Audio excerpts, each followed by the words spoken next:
Hello there. Welcome to Health Options. It's good to see you in the new year. The shock waves of the coronavirus pandemic have continued to resonate around the world, effectively diverting global attention away from other health challenges that countries were facing. From new and emerging health challenges occasioned by ever-changing socio-economic conditions to dynamic shifts in healthcare delivery, 2021 has been a year of new lessons learned. On this episode of Health Options, we shall take you through a review of the nation's health sector in 2021 and the prospects for 2022. Thanks for joining us on the program. I am Rabi Abdullah.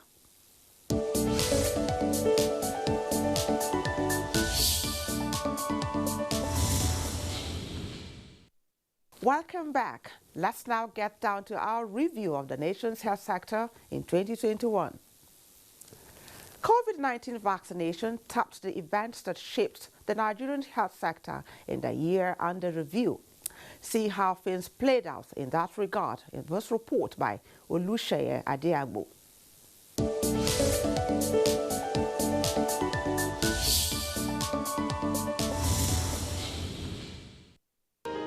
After much anticipation, Nigeria eventually received COVID-19 vaccines in the first quarter of the year under review. Conspiracy theory for vaccine hesitancy, making it a global problem. People are saying COVID-19 is a scam. I'm not saying it's a scam, but I don't believe it's existing. In order to deal with its own share of the problem, not only did the nation embark on massive advocacy, but adopted other strategies aimed at convincing the populace about the safety of the vaccines. These include administering the vaccine on the president, vice president, and other public figures. In many countries have gone very high in their vaccination, 60-70%. We are still at the basic level, and we do hope that all those who are hesitating should participate and see that there is only more good that comes out, and there's hardly any side effect that comes from vaccination. Nigeria's first phase of vaccination ended in July with almost 4 million doses of the AstraZeneca vaccine donated by the UK government through the COVAX facility. More encouraging is the fact that the country during that first phase utilized 98.9% of the first tranche of COVID-19 vaccine that were received. Adjudged a success, the second phase of the vaccination program was launched in August to enhance coverage. The National Primary Healthcare Development Agency, NPHCDA, which drives Nigeria's COVID-19 vaccination program, re-engineered efforts to end vaccine hesitancy by engaging more key players while latching on the same approach that led to the eradication of polio in Nigeria. We really want to go all out to convince people about the COVID-19. And so our business will be to continue to communicate the message, and people will begin to respond gradually. Our response activities from day one have been such that we call all of government and all of society. So everybody that is in the system is one way or the other involved in what we are doing, so that together we can achieve the desired success. Another disturbing moment came when the media space was awash with the breaking story that more than 1 million expired vaccines were among those being administered on Nigerians. An allegation the health authorities denied, but assured the public of the commitment to safety as appropriate action would be taken on the expired vaccines in their possession. Couple of weeks to the end of the year, the National Primary Healthcare Development Agency, in collaboration with NAFDAC and Abuja Environmental Agency, publicly destroyed over 1 million of expired COVID-19 vaccines. We've had engagements with the donor countries, and we've made it clear that now that there's an increasing availability of vaccines, that we will not be accepting vaccines that have short shelf lives. So the most important thing is for us to look forward to manufacturing our own vaccines. That doesn't mean we will not get from others. It is that we will not be totally dependent. With the federal government's marching order on compulsory COVID-19 vaccination for all federal civil servants, came the flag off of a mass vaccination site across states of the Federation, just as the booster dose was kick-started to enhance citizens' protection against the virus. What Mr. President has done today is again to indicate to all Nigerians that the federal government does everything to make sure that only safe and efficacious vaccines are brought into Nigeria, and that when they are brought into Nigeria, we'll double check to make sure that it fits the very high standards that have been set by NAFDAC. What is the outlook for 2022? We have very ambitious plans for vaccine delivery in 2022 and to have more vaccines, including vaccines to cover booster dose. In 2022, I think the process is going to be good because people have really accepted that coronavirus is a reality. They have also agreed that there is need for immunization. Over 13 million Nigerians have now been vaccinated. 13 million Nigerians cannot be wrong. I expect that Nigerians now realize that death from COVID-19, severe illness from COVID-19, happens only to people who are unvaccinated. Please don't take a chance with your life. Get vaccinated. With a set target of vaccinating 70% of Nigeria's population by 2022, the new year looks promising in the quest to attain herd immunity via the nation's COVID-19 vaccination program. In Abuja, Olusheye Adiagbo.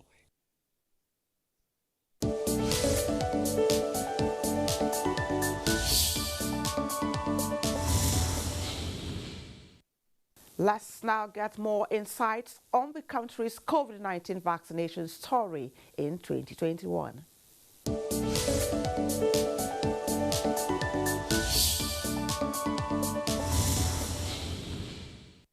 It has seriously stimulated our imagination, and also our fears have been in many ways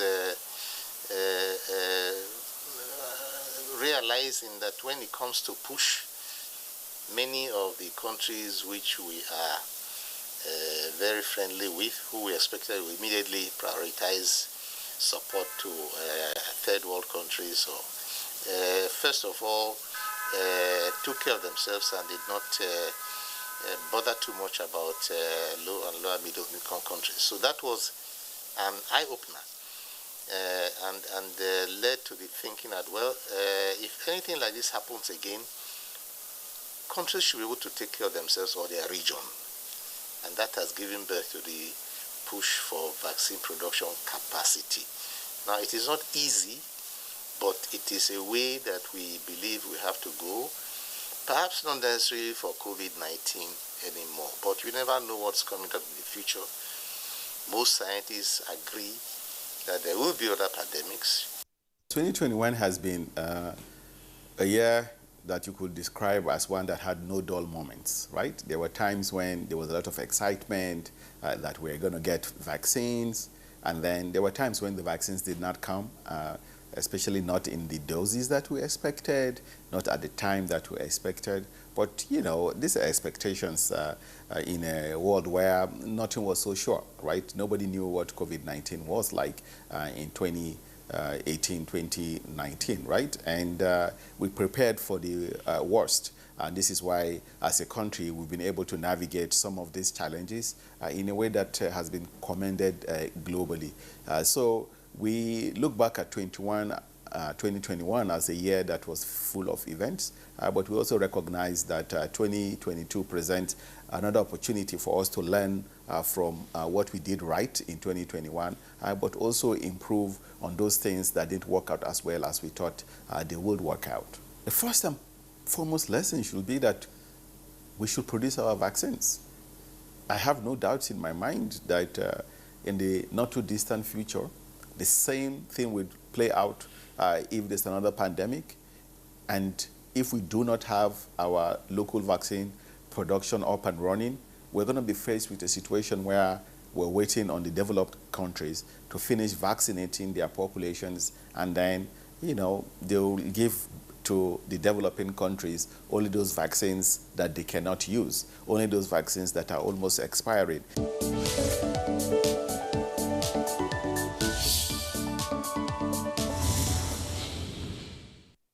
The issue of expired COVID-19 vaccines was one the country had to contend with in the year under review. How does the nation intend to guide against this going forward?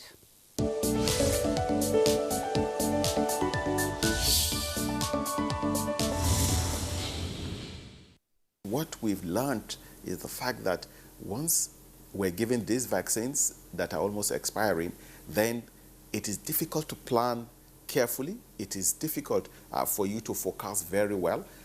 All you want to do is just make sure that those vaccines are utilized before they are expired. So no matter what your plans are, you have to just set it aside and focus on getting the vaccines to the communities in a way that may not necessarily allow you to pace yourself. These vaccines with short shelf lives were gifts that were donated to us by countries who had excess. And when they saw that the vaccines were going to expire soon, they decided to donate them. And the time to process the paperwork to ship them over here or fly them over here and settle them and distribute them, again, takes more time out of the shelf life. So, and if you took a large quantity, you will find that even if you work day and night, you might not be able to use up all of it. So that's what happened. We are now restricting the quantity that we take at a time, and also looking at the expiratory date. We want those with longer shelf lives. So we have asked all our friends, in fact, I made a plea for our development partners to also impress on our friends who want to donate, that once they've decided that they want to donate or gift us vaccines, they should make up their mind early enough and send them out early enough so that the friend you are donating to, the friendly country you are donating to, can still use it before it expires, and not to wait. Because some of our friendly countries are expecting new shipment actually. So they clear the stores to get a new shipment, and they must decide in time so that these vaccines don't get wasted or expired. Nigeria is not the first country to get rid of expired vaccines. It's happened in other countries, but if properly managed and the donations are made early, and we are told now that they are doing that, they are now beginning to decide to send these things out early enough, then they can be properly distributed by the COVAX facility. Most of them come through COVAX and can be utilized before there is risk. The particular batch that expired in Nigeria, we used most of it actually, because we had used about 60–70% well before.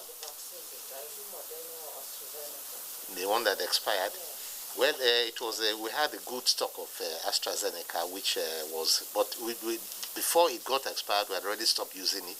Those ones that we couldn't use anymore, and then it was immediately declared that this vaccine will not be used and they will have to be destroyed.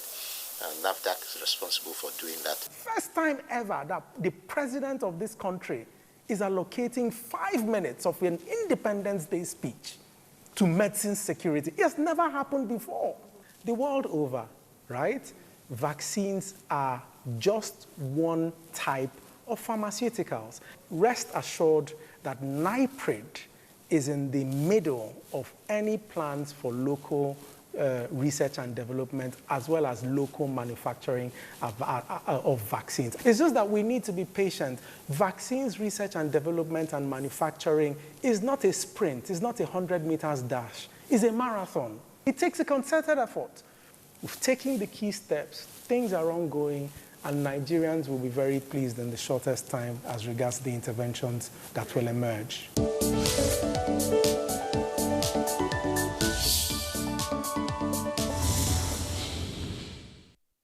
Nigeria was already on course with the booster stage of the vaccination program before 2021 came to a close. As the booster stage continues, there is a very important information those driving the program want the public to note.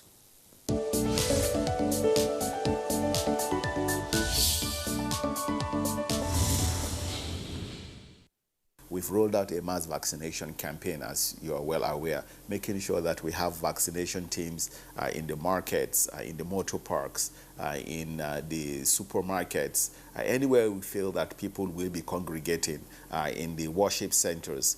And that has afforded Nigerians the opportunity to come close to a vaccination team and take up the opportunity. So we are seeing a situation where, compared to the first and second phases, where say a state might be vaccinating, say 3,000 people per day, in the mass vaccination phase, they've quadrupled that level of vaccination.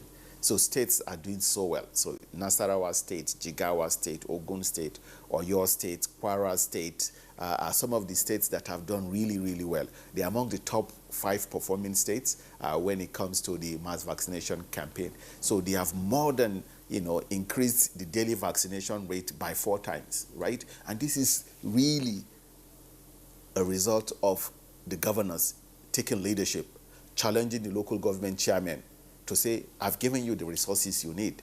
I've given you the vaccines, right? You are the leaders of these communities.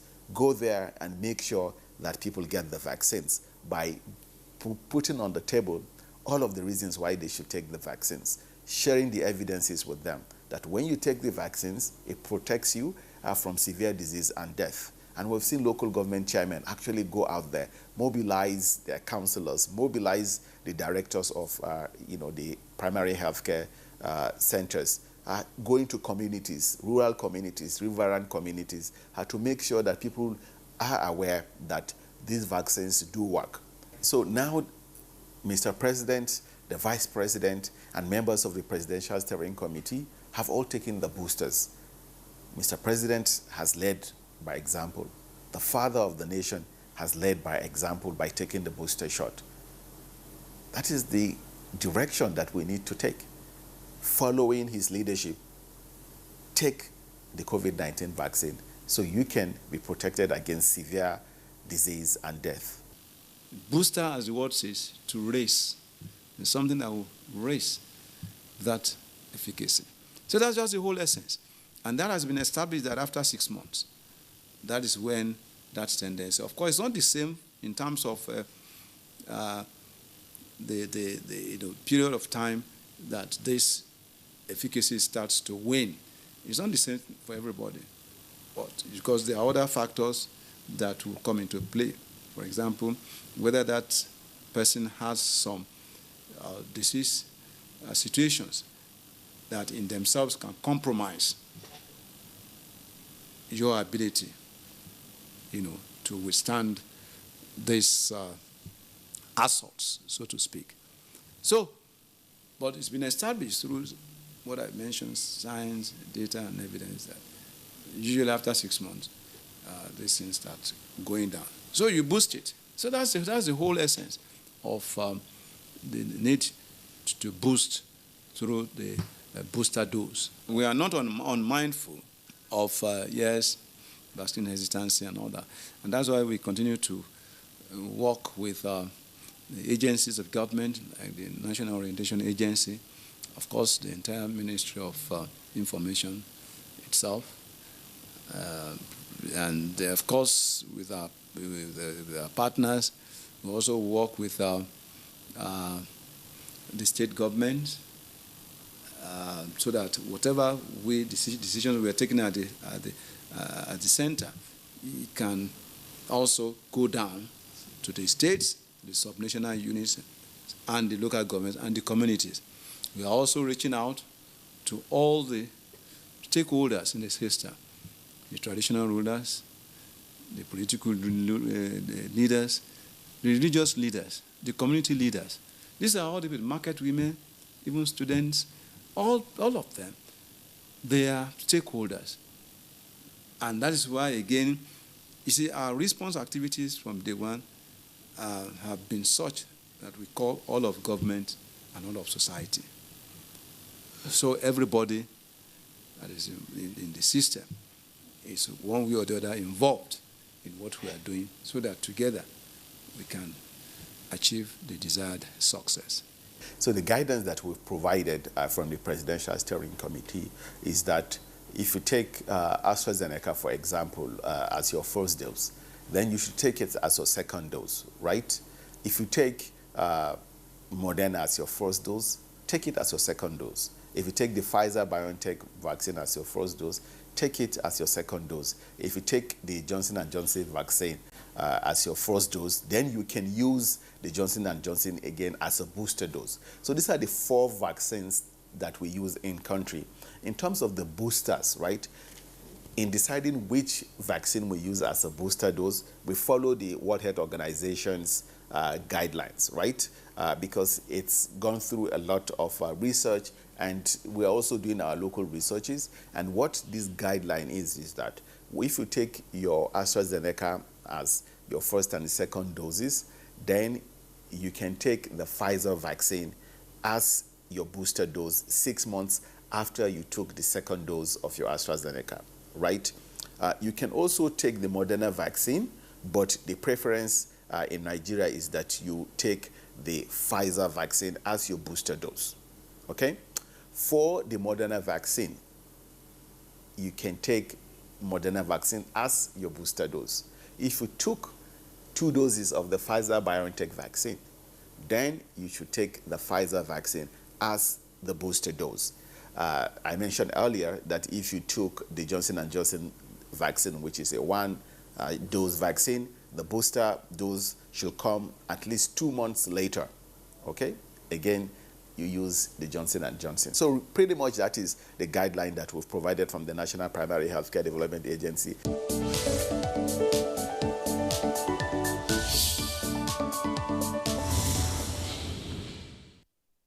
Before we wind down on our focus on the nation's COVID-19 vaccination story, as part of a review of the health sector in 2021, I urge you to listen, enjoy, and take action from this song that those who have cause to visit the National Primary Healthcare Agency office, for one reason or the other, will be familiar with. Yeah, yeah. What are you waiting for? What are you waiting for? Millions of Nigerians have received COVID-19 vaccine. I have taken my own. What about you? We have taken our own. What about you? I am strong and healthy. What are you waiting for? What are you waiting for? We are strong and healthy. What are you waiting for? What are you waiting for? Go get, go get, go get, go and get your job. The hospitals, churches, and the mosques. Go and get your job. Health centers, hurry up now. Don't be late. Go and get your job. Bye-bye, Corona. Bye-bye, Corona. Go and get your job. Bye-bye, Corona. Bye-bye, Corona.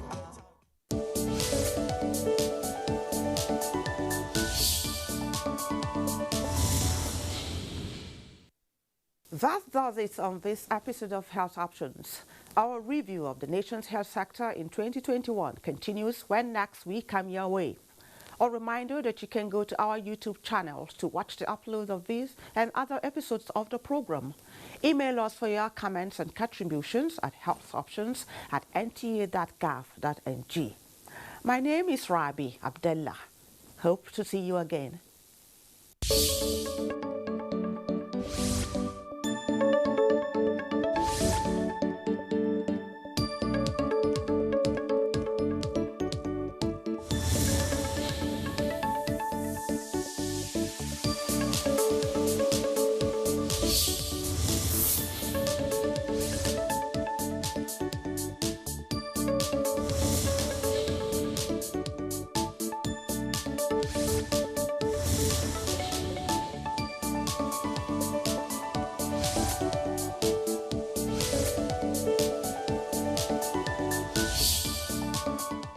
From the heart of the Federal Capital Territory to the ancient city of Kano, from the sprawling rooftops of Ibadan to the bustling markets of Aba and the creeks of the Niger Delta, you really can't beat the reach. Over the years, we have kept going, keeping you informed, educated, and entertained.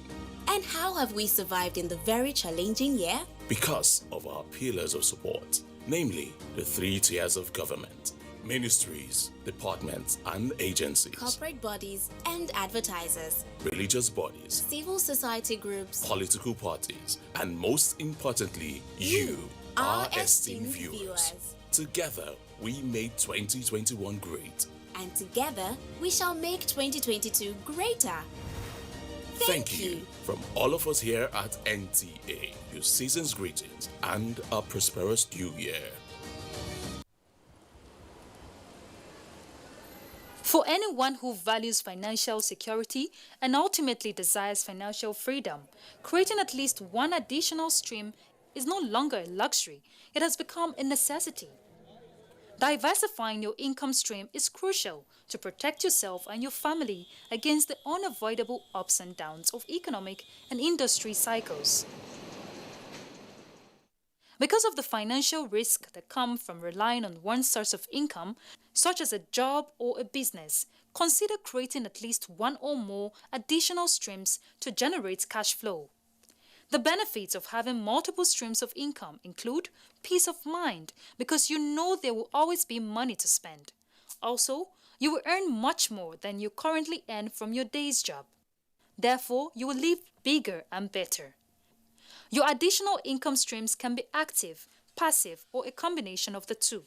Some may pay you for doing something that you love, active, while others can provide income for you without having to do much of anything at all, passive. Here are multiple streams of income opportunities: selling information in hard book format, selling information in the form of downloadable ebooks, making money from referral opportunities, training classes, consulting opportunities, dealership opportunities, design opportunities, manufacturing opportunities, investment opportunities. The list is definitely not exhaustible. To create wealth, you must make investment that will create dependable streams of income flows, independent of your main source of income. The time to act is now. Begin implementing this practice, and before you know it, within months, you can be enjoying the benefits and the financial security and freedom that comes from having multiple streams of income.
Welcome to Abuja, the place that unites Nigeria.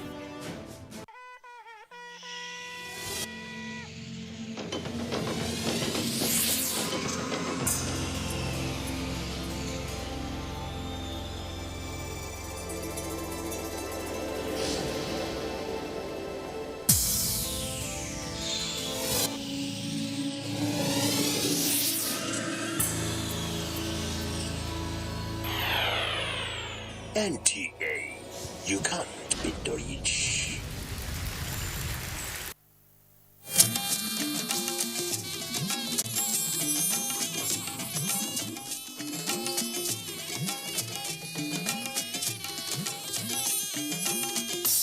This is the network service of the NTA.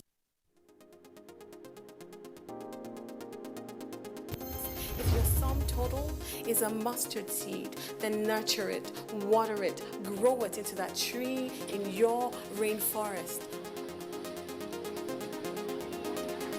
We will be highlighting one of the prevalent social issues in our society.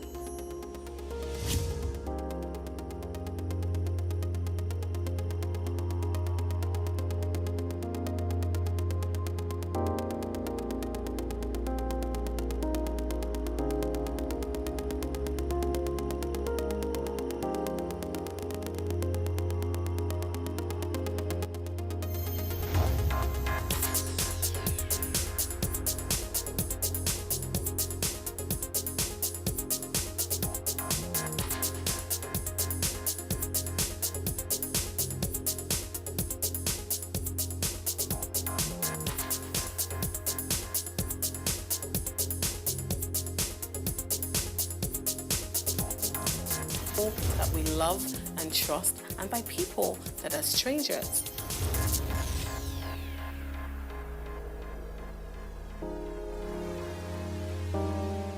Dear Jake, I am not a dreamer, but tonight I'm gonna have a dream about your seed, given, fertilized, and post-incubation in this womb.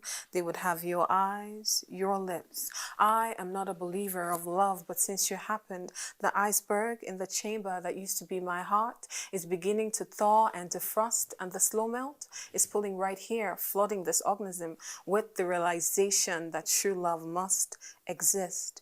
Your first sighting of me was 20 days ago, and whether or not I believe in love at first sight, that is inconsequential, because you are shattering my worldview, making me question my ideals, my beliefs, my philosophy. Yes, I love you, and what I want is to be with you permanently. I do not want to encounter any hurdles loving you. However, in the event that I do, I will seduce you with my words, charm you with my lips, arouse you with my form, mesmerize you with my love. I will enthrall you with my desire. I will remind you with my heart that now beats and reverberates in your chest. So here's hoping this poem answers your question. Yes, I love you, and will quit only when the world stops. Welcome to Our Reality with Sky. On today's episode, we'll be doing part 2 of Love, Dating, Submission.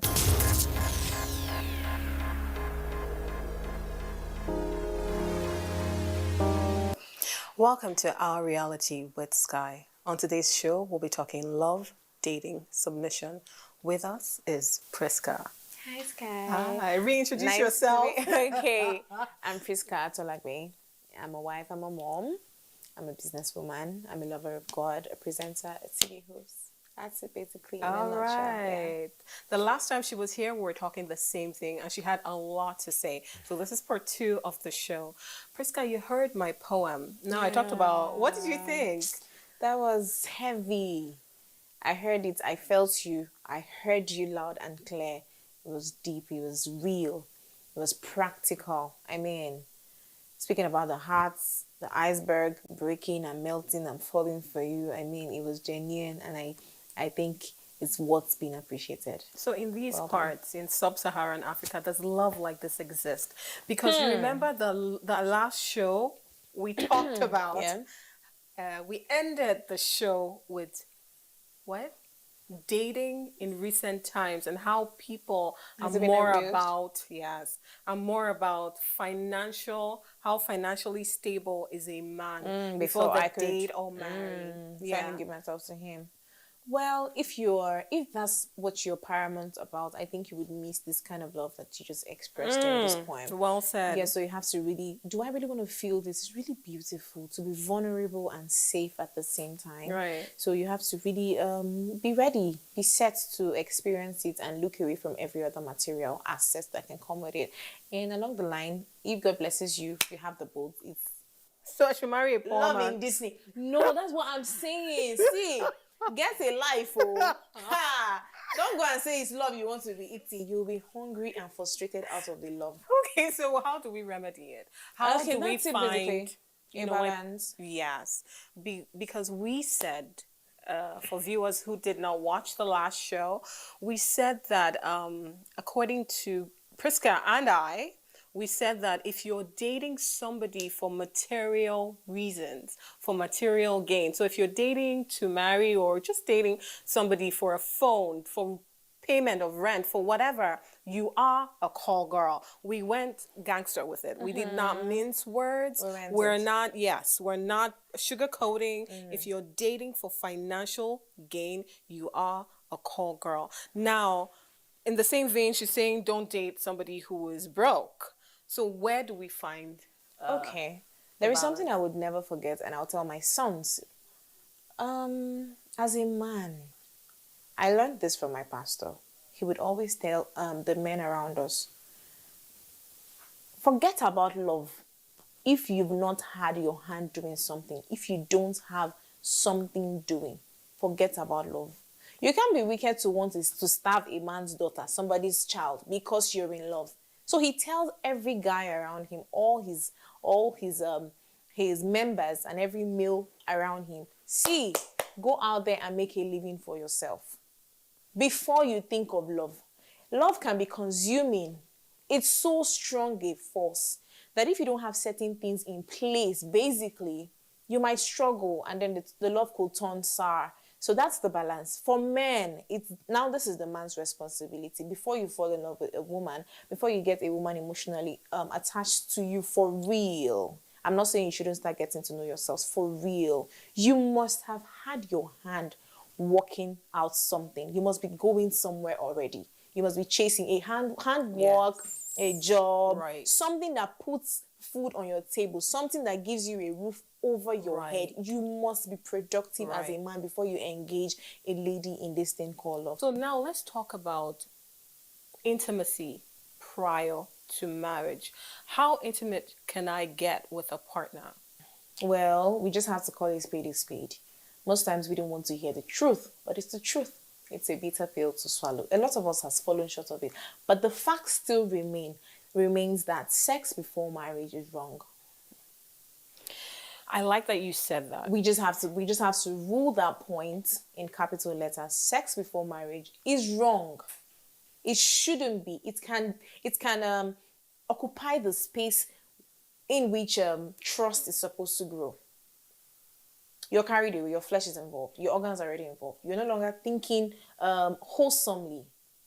Sometimes your organs think for you. That is why it's not advisable. We don't advise people to engage in that sexual act before marriage, so that you can think properly, so that you can see clearly, understand these persons, because you can get biased once you're already sexually involved with someone. That emotion is so strong that it can dilute your thoughts. Exactly, basically.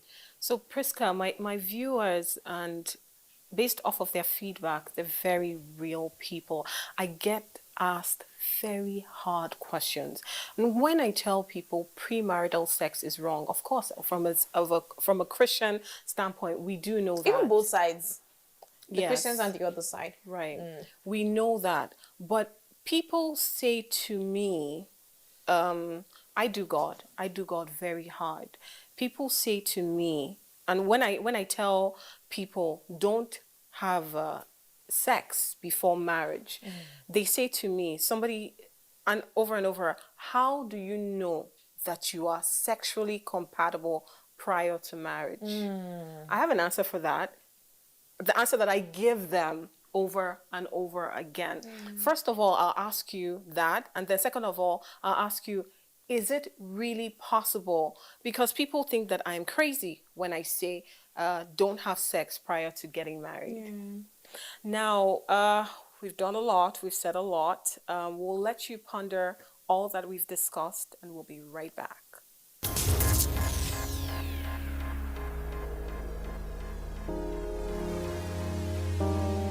Welcome back, our viewers. We're here with Priska. Now, let's talk relationship violence or domestic violence, like relationship abuse. Yes, that sort of thing.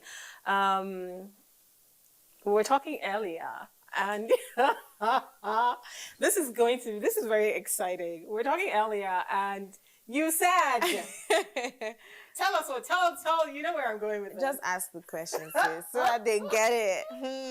All right, so apparently, I didn't hear the entire story because I was waiting to hear it with you, my viewers. She said something about were you beaten? I wasn't beaten, but I was emotionally abused. I don't think I've ever felt that way. I was in a relationship with this guy.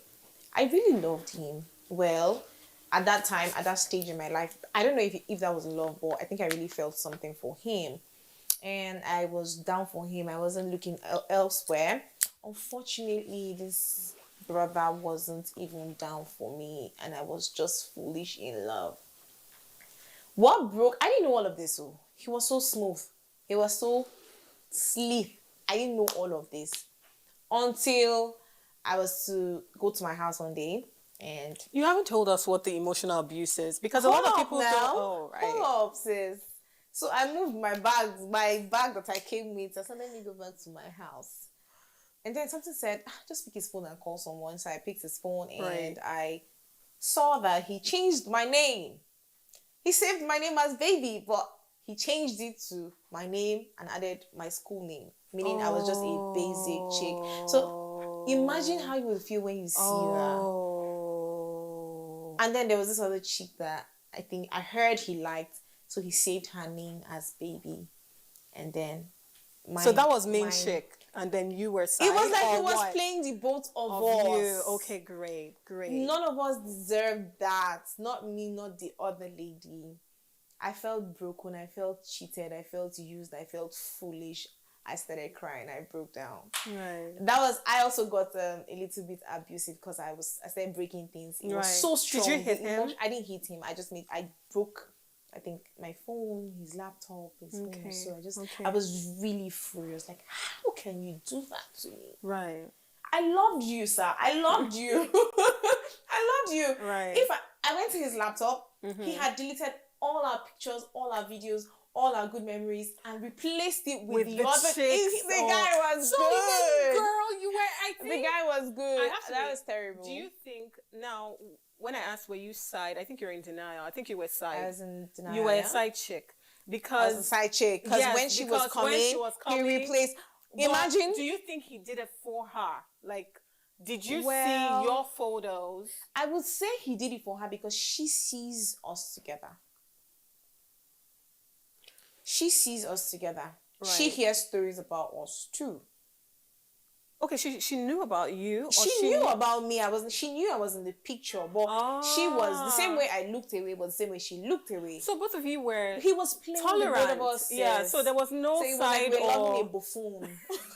So what was it about this guy? Was he charming? Was he really good looking? What? You've established that wasn't money. It's so funny. It wasn't money. Far from money. Yeah. I think what I used to rate him then is not what I used to rate him now because I'm a lot more wiser. Right. I liked him because to me he was handsome, but I look at him now and he looks off my spec. He looks off my type. So I was really naive. I was young. I still have to ask, do you think that he was deleting your photos for her? Like doing what he was doing for you? Was he doing it for her? Yes, because as at the time I was in the house, I didn't see any of her photos in his laptop. I didn't see her number saved with anything emotional. I didn't see anything on her. So but when I was leaving, so we were just here, I'm telling you. Now that's sad. That to you is emotional abuse. Yes. What else points to emotional abuse? When the love you desire is not given back to you. Did he say derogatory things to you? No, he was so perfect. That's why it came so strong. Because I did not even imagine, like, so I've just been in denial, like I've just been living a lie. He was so perfect. I didn't think he would do that to me. He took me everywhere. What makes some young people experience this kind of thing is because they come from dysfunctional families. I come from a dysfunctional home. Okay. My mom and my dad, they've been separated for a very long time. You can imagine the traumatic event. And then the things I'm supposed to hear from my dad, oh, my baby girl, you're not supposed to do this. You're supposed to be treated like this. This is how your man is supposed to treat you. I didn't get that from my dad. Nice. My mom only gave me what her instincts could give us, but that fatherly advice, that care, I never got it. On Our Reality with Sky, we don't just pose questions, we try and find practical, real solutions. Now, if somebody was coming from a dysfunctional family, how do we fix that? Now, I ask these questions because these are the questions I get from my from viewers, feedback. That's a very good question. How do I fix it? Yes, I think everybody who cares about where he or she is going to in life should ask this question. It's very practical and real. It's as simple. It's simple. Knowledge. Seek knowledge. Okay. Get a mentor. Right. You must make up your mind that, you know what, I will not be affected, or I will not be a victim of certain patterns of life. We all have that instinct. We have people we look up to. Oh my God, I love this family. Oh my God. That way, you'll be drawn to the person. If you can meet the person one-on-one, you'll be drawn to ask the person, hi, ma'am. Hello, sir. I'm on this journey. I love you. I love how you're doing your thing. I would want to be like you. That is how, that's getting a mentor and becoming a mentee. Okay. Now they will now show you the paths because they've been down that road you're about to pass through. So they show you. We advise young people, get a mentor in that area. If you know that you're really naive and you're not savvy in this love thing, you're always being cheated, pause. Take a break from relationships. Take a break and go submit yourself under mentorship, the right mentorship. You can say I have a mentor, but your mentor is pimping you with other men out there. Love so that. Just get a rich, So we're going off what you said. We're going to pause and we'll be right back.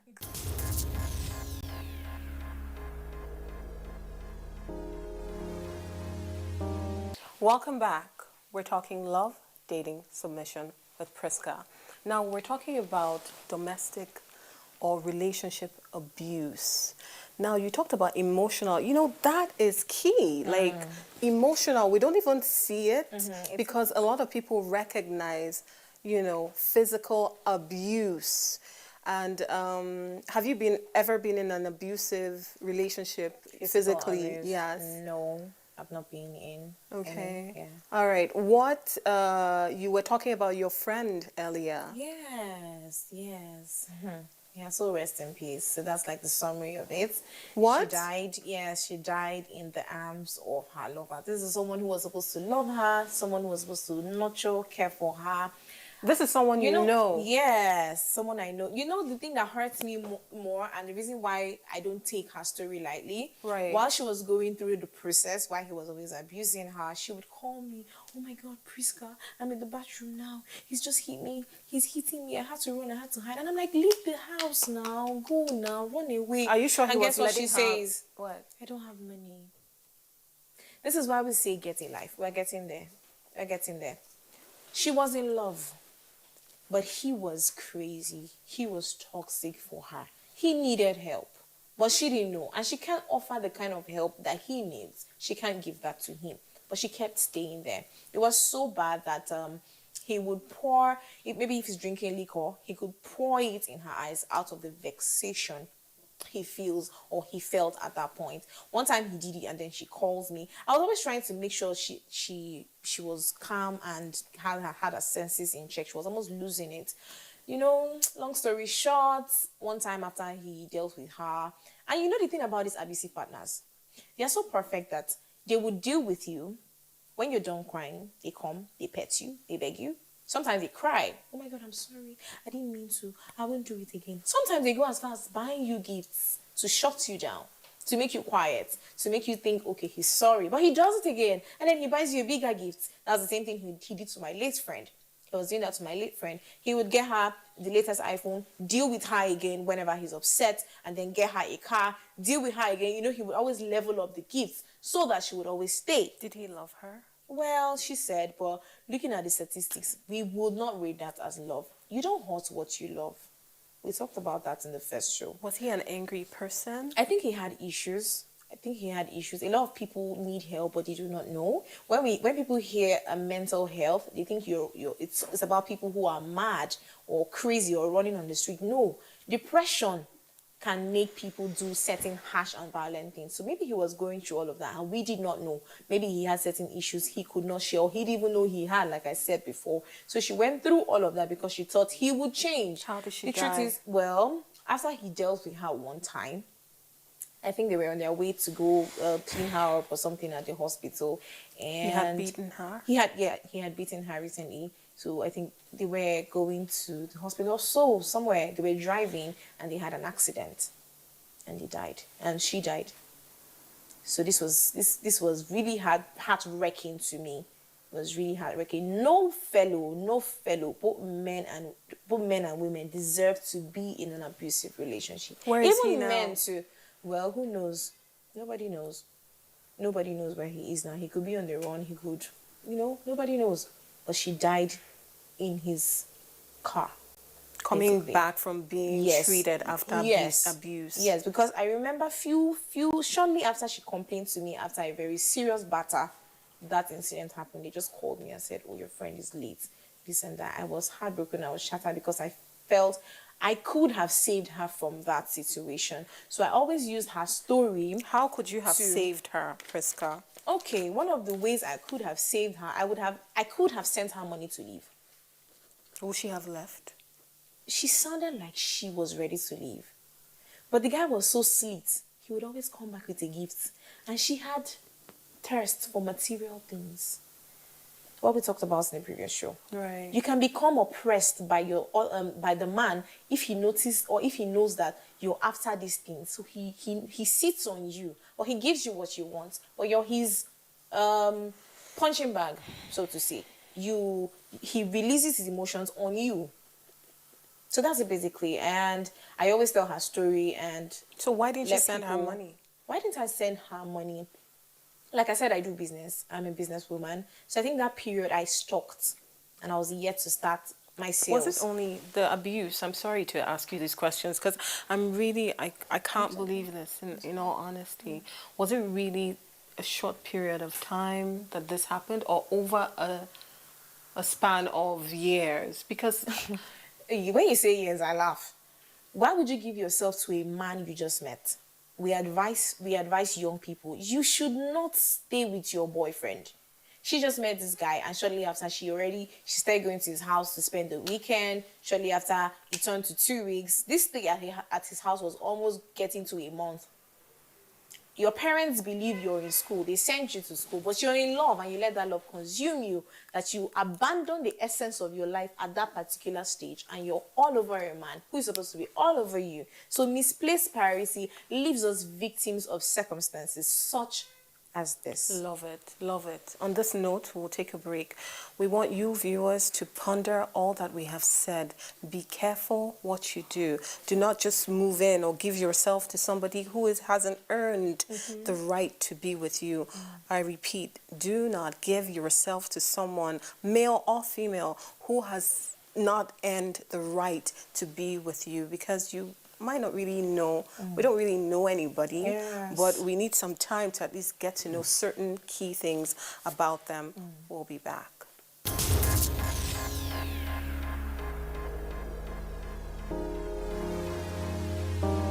Welcome back. Before the break, we talked about domestic abuse. In fact, relationship abuse. We've learned so much. Now we'll move on to Mr. and Mrs. Right. How do we know? Because you said a lot. Before the break, you said that we should not just move in with somebody we did not know, or just entrust ourselves to somebody and trust ourselves to somebody we do not know. Yeah, so the number one thing I would say about finding Mr. or Mrs. Right, look away from it. Take your mind off it. Work on being Mr. or Mrs. Right. Stop being on the lookout for that perfect man you want, that you lose sight on working on yourself. Which leads me to my second point. Get a life. Get a life. Get something doing. Learn a skill. If you're in school, focus. Make sure you're improving. Which will lead me to my third point. Right. Your appearance matters. Your inner beauty also matters. As a man, your inner characters. Real men don't beat their women. Build those stamina inside of you. As a woman, build your inner beauty. Work on yourself. Get a life. Focus on being the Mr. or Mrs. Right that you want. How do I work on myself? I'm a person who wants to be better.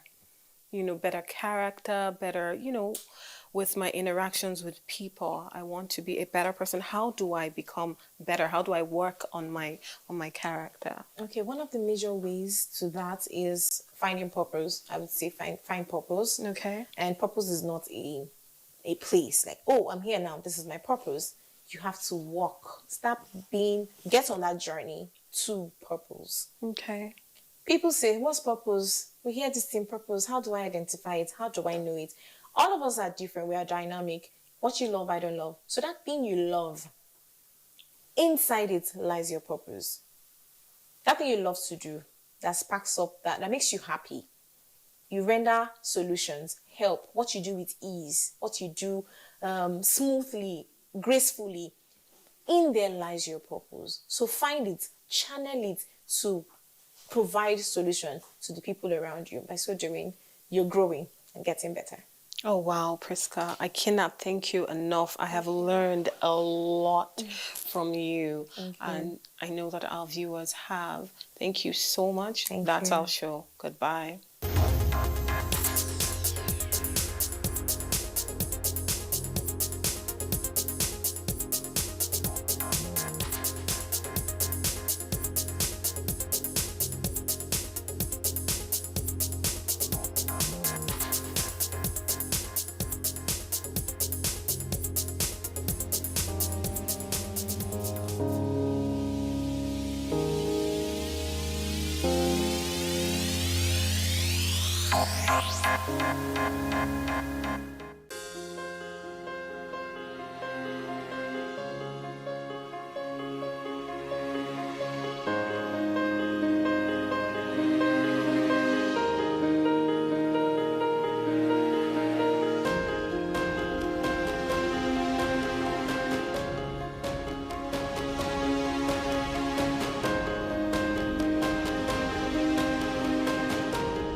This vaccine is safe, and it has been certified safe and usable by NAFTA.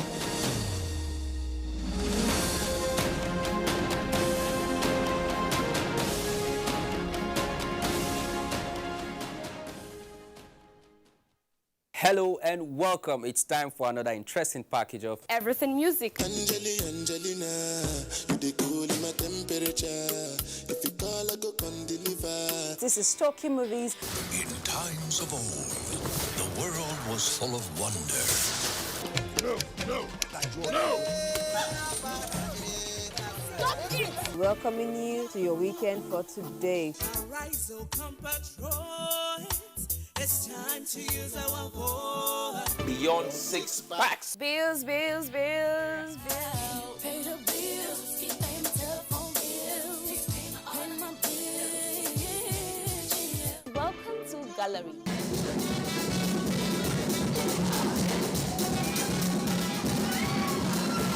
Me and my parties. London for what? London for medicine. Medicine for what? Medicine for coffee. Are you sickness? To our illness. Welcome to Gist Zone. All right, my name is the Eselucien Wego One. Ona nyokoko nyonyo.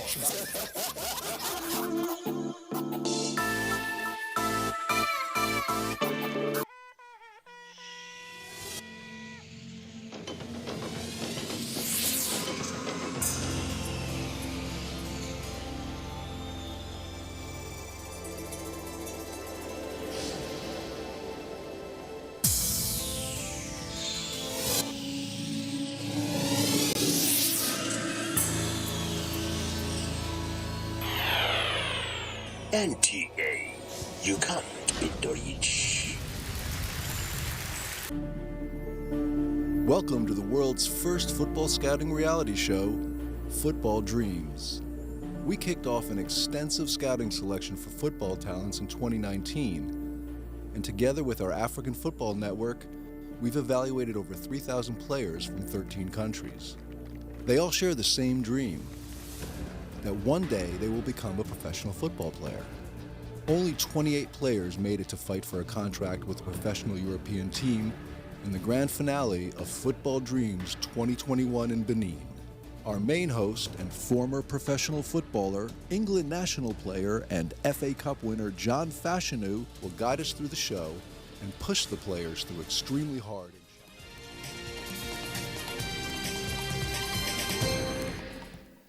Hello, here is the news updates at the top of the hour. I am Ifoma Washington. As a country with cultural diversity, the Nigerian Armed Forces remains a symbol of resilience, unity and progress of the country. Vice President Yemi Osinbajo, represented by Secretary to the Government of the Federation, Boss Mustapha, echoed this at the 2022 Armed Forces Remembrance Day interdenominational church service held at the National Christian Center, Abuja. Our national anthem, and make Nigeria a land where peace and justice reign. And every victory that our armed forces reap through their immense courage and toil in the teeth of danger serves to bring the new Nigeria into being. Vice President Yemi Osinbajo has described as unprecedented the actions of the ECOWAS against unconstitutional takeover of power in the region, stressing that this is no longer fashionable and unacceptable. Speaking to newsmen after an extraordinary summit of the ECOWAS Authority of Heads of States in Accra, Ghana, the Vice President says the Commission has shown that it has not lost its bite and the concern about democracy and democratic enterprise in the ECOWAS region, which is the reason for the sanctions against Guinea and what is being proposed against Mali. Done is what is unprecedented. In the years gone by, the Africa Union, or then known as the Organization of African Unity and ECOWAS, never came down heavily on coups d'etat. But it's evident now that there is very strong resolve that ECOWAS and indeed the AU, and in fact the international community, would not accept unconstitutional takeovers of government in the forms of coups d'etat and other such unconstitutional means of taking over authority. So it's very evident that there is very strong resolve, which is why we're here today. The summit discussed the political situation in the Republic of Mali and how it could be assisted in the process of returning to democratic rule and the review of the sanctions against the military junta in Guinea. Meanwhile, ECOWAS leaders have resolved to close borders with Mali and as well impose economic sanctions on the country. This is in response to the tactics of the military authorities who had toppled democratically elected government to delay elections earlier scheduled for 27th of February this year. The Malian Transitional Authority is proposing to hold the elections in December 2025 instead of the agreed date. But after hours of deliberations by the ECOWAS leaders at an extraordinary summit in Accra, Ghana, the leaders found the proposed timetable for the transition unacceptable. In a communique, members agreed to impose more sanctions, which include the closure of land and air borders with Mali, freezing of Malian state assets in ECOWAS central and commercial banks, and the suspension of non-essential financial transactions. These are to take immediate effect. That's the news update at this time. Join us for another at 1. Good morning.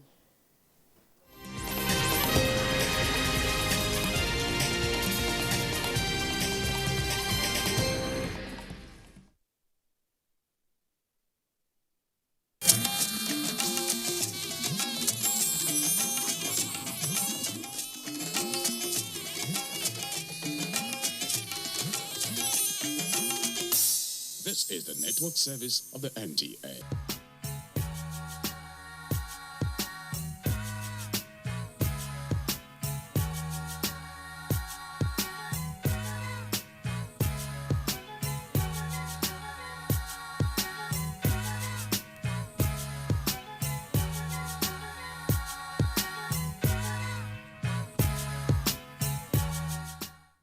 Hello and welcome. This is Property and Style, your one-stop shop on everything real estate. It is coming to you from the network service of the NTA. I want to start by appreciating you for always being there. I mean, there is no us without you, so we deeply appreciate you always being there. Property and Style is a program that has been designed to ensure you are enlightened and empowered about everything that has to do with the built environment. My name is Patience Eloy Abba. Once again, remember, I deeply appreciate you.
NTA Properties Investment Company Limited, a subsidiary of the Nigerian Television Authority, specializes in creating comfort in all areas of life, such as real estate investments, that is, land, houses, and office spaces, mass leasing, savings and loan scheme, and so much more. Other information and entertainment services include Property and Style, a TV program that airs on the network service of the NTA, and also Property Connect, a nationwide magazine. Our priority is to bridge poverty gaps and sustain quality welfare of our clients. Partner with us and watch us help you grow. Pay us a visit today at the NTA headquarters permanent site, Area 11 Garki, Abuja, or our Lagos office at number 15 Awolowo Road, Ikoyi, Lagos. For more information, visit our website on www.ntaproperties.com.ng, or you can email us on ntap2000@yahoo.com.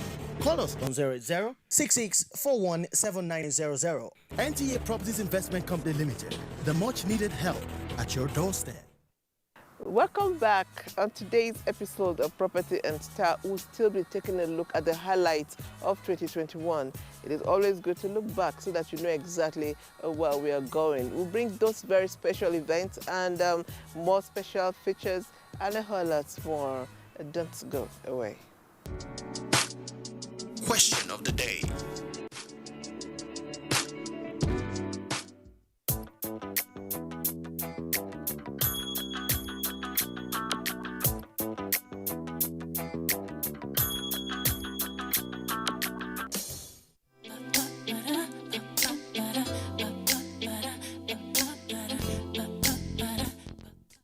The fourth Nigerian Affordable Housing Finance and Innovation NAFES Summit and Expo took place on the 9th and the 10th of November 2021 at the NAF Conference Center, Abuja, with the theme, Mobile Money, a Catalyst for Sustainable Housing Finance. The event recorded a massive attendance, including top government functionaries, prominent businessmen and women, and renowned professionals in the housing subsector.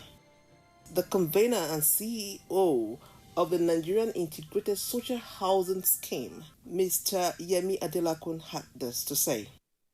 The impact, the main interest is to impact on the society. Those who are in need of houses need to be able to get houses. The system we have on ground obviously is not working. We must come out with innovations that will make it possible for people to own their houses. And that is what has kept me going. It's not been easy, 4 years running, but we thank God we are improving by the day. So, this particular theme, yes. Why the choice of the theme for this year? Money, mobile money as a catalyst for housing finance. Most of the time, our people cannot afford mortgage interest rate. Even if they can, they can't get it.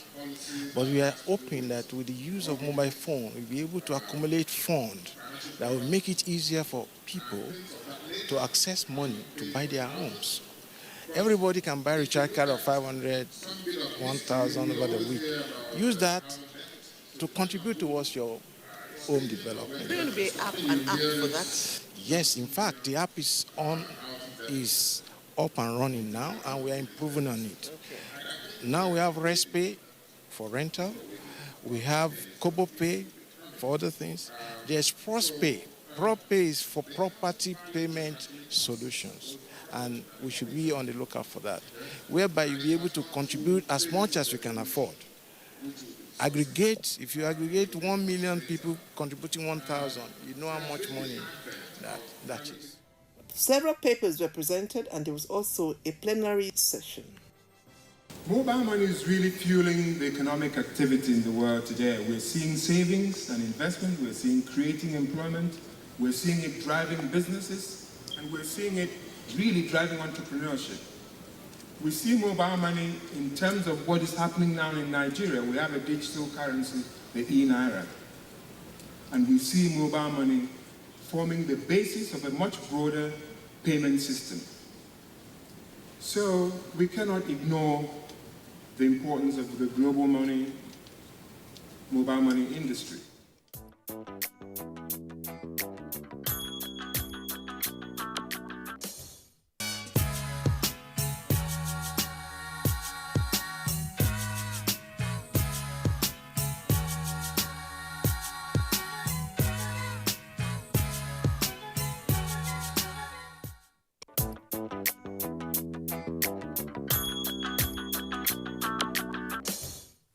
the issue of mortgage availability is secondary. You need to deal with the first issue first. The first issue is providing the mortgage product. It's not available, and you jump it. You are talking about mortgage. What are you mortgaging? So let's talk about the issue of the mortgage products, the availability of houses. The land is there. The finance is there. The banks are willing to finance. The government has a proportion of funding to finance. Now, these two components are there. One missing component is the component that pulls these two resources together to be able to get the result. That is lacking.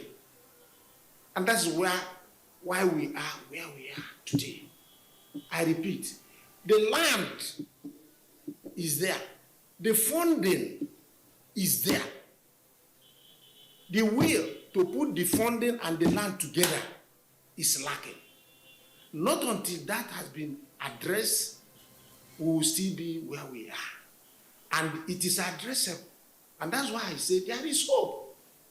When the proper persons who has this capacity and ability to put these two resources together are put in the place, trust me, we will have emergencies of houses all across Nigeria, starting from the 770 local government areas in the country. That's where we will start. Each local government should have minimum of 250 to 300 housing units to house all the civil servants working in that local government. From there, you migrate to the state. I have a blueprint, which I've given to various ministers, but they don't seem to understand what I'm talking about. And I have to jettison them. They are saying about things that don't exist. 10 years, 15 years down the line, we are seeing where we are. That's the problem. Without mixing words, the federal government of Nigeria needs to treat the built environment sector as a business model. When I say a business model, we look at the technology. And God has blessed us now in construction industry. For like a decade now, we have been having a kind of innovation that is workable, practicable, and will give us the efficiency that we want. So we are talking about BIM ISO 19650 implementation, which they are using around the world now. Even in South Africa, all those big high-rise that we are talking about. Because in BIM ISO 19650, nobody can be a spirit, as the case of Ikoyi. Nobody. Talk about it a bit. What does it mean? Fine. BIM is what we call Building Information Modeling or Management. And this was discovered by the CIOB and the BSI in the UK over the years. And many of us have been following, and we've gotten certification on it because we see it as the best tool to manage our environment in this digital age. Because, for instance, I can be in Abuja here and easily flash Atlantic City. Yes.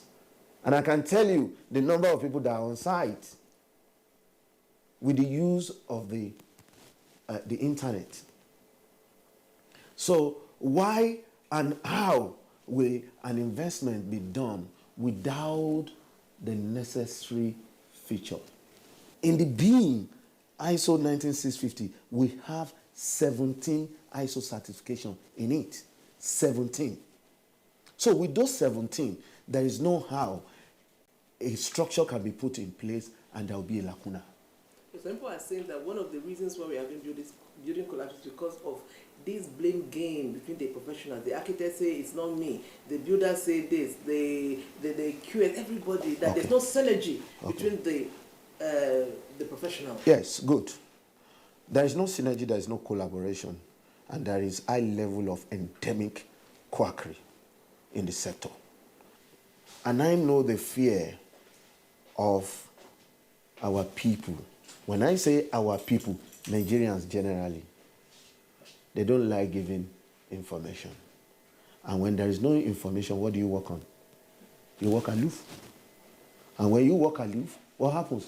You are exposed to all risks. That's exactly what is happening. Federal government of Nigeria, by now they're supposed to have created what we call National Council on Digitalization. And if there is, maybe probably in some sector, they've not looked at this construction sector aspect of it, then this working group committee on the BRN can come up and advise the government. There is nobody can be on that platform and put any blame game on anybody. The architect has the AutoCAD, he will do. The M&E has their own. The builder has the production management documents. The planner has all their GIS and all the data needed for them. In the whole of African continent, no country has adequate professional like us. I've been to Ghana, I've been to South Africa, I've been to Rwanda in the East Africa. They always envy us when Nigerian comes in because we are endowed. But that's our problem, to come together and face it with a square mind and say, yes, no, we're going to do it. That's where the problem comes in. But now, since we have a government in place, it's still their responsibility. You understand? As a builder now, federal government is supposed to have my data. Because based on the constitutional power given to me as a builder, whatever I do should be the concern of the government. Yes.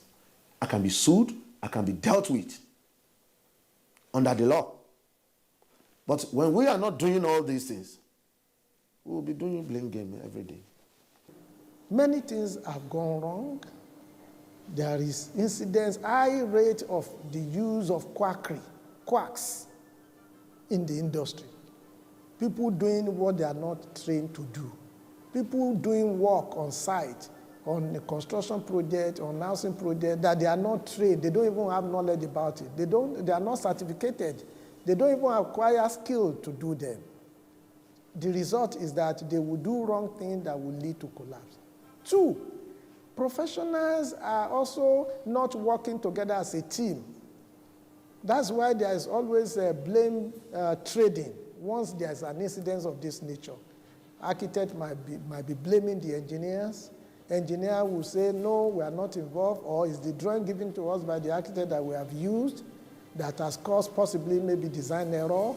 The engineers and the architect might be blaming the quantity surveyors who prepare the costing for that project. To say that it is the cost, is the bill of quantity, that's what they are using to do the job on site. The quantity surveyor will say, no, I extracted the cost based on the drawing or information you have given to me. The builders will say, look, I'm working based on the approval that has been given to me, the drawings that are given to me.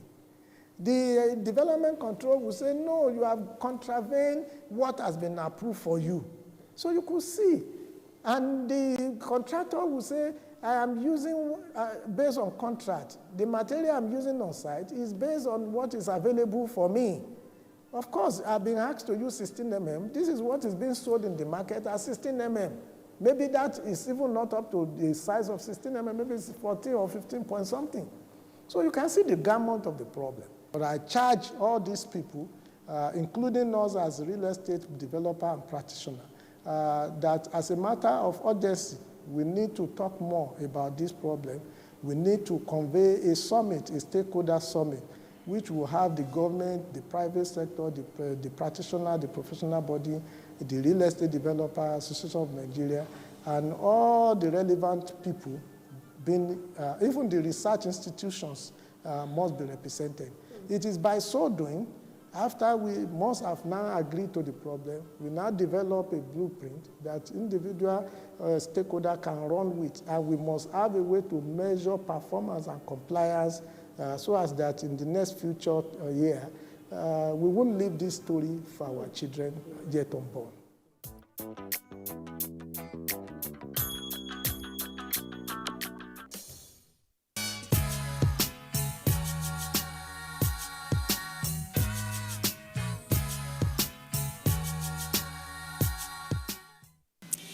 prefer landlord though.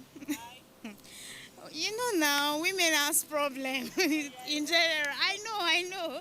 But landlord, there are some times you talk to them, they will understand you more. But women, especially with their fellow women. So, I cannot lie, I think men are more understanding than women. Yeah. I prefer a landlady because I feel sometimes as a woman they will understand you more than the men.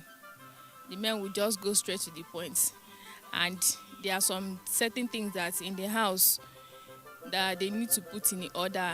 But if it's a woman, she will understand, and she will also put into consideration those things that you have already told them. But a man, the way they behave, it is well.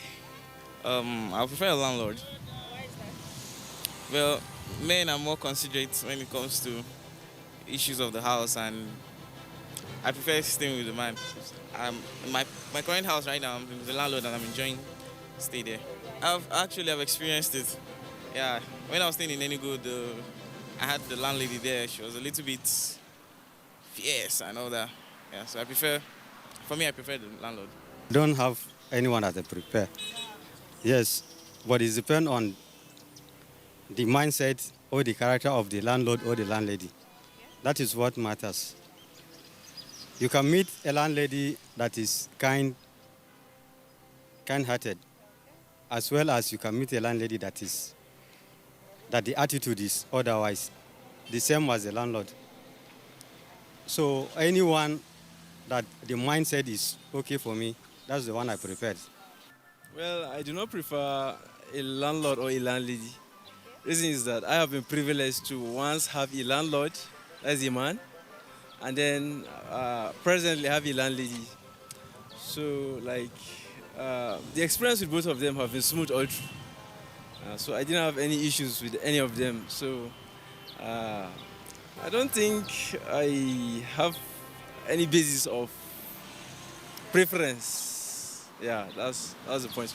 No get problem with anybody for tenants, for house, for my landlord and landlady. Nothing dey rest and peace there. So any agreement we just dey do be say if we have to rest due, we go pay money. So no any problem for there.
NTA Properties Investment Company Limited, a subsidiary of the Nigerian Television Authority, specializes in creating comfort in all areas of life, such as real estate investments, that is, land, houses, and office spaces, mass leasing, savings and loan scheme, and so much more. Other information and entertainment services include Property in Style, a TV program that airs on the network service of the NTA, and also Property Connect, a nationwide magazine. Our priority is to bridge poverty gaps and sustain quality welfare of our clients. Partner with us and watch us help you grow. Pay us a visit today at the NTA headquarters permanent site, Area 11 Garki, Abuja, or our Lagos office at number 15 Awolowo Road, Ikoyi, Lagos. For more information, visit our website on www.ntaproperties.com.ng, or you can email us on ntap2000@yahoo.com. Call us on 00-6641-7900. NTA Properties Investment Company Limited, the much needed help at your doorstep.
answers.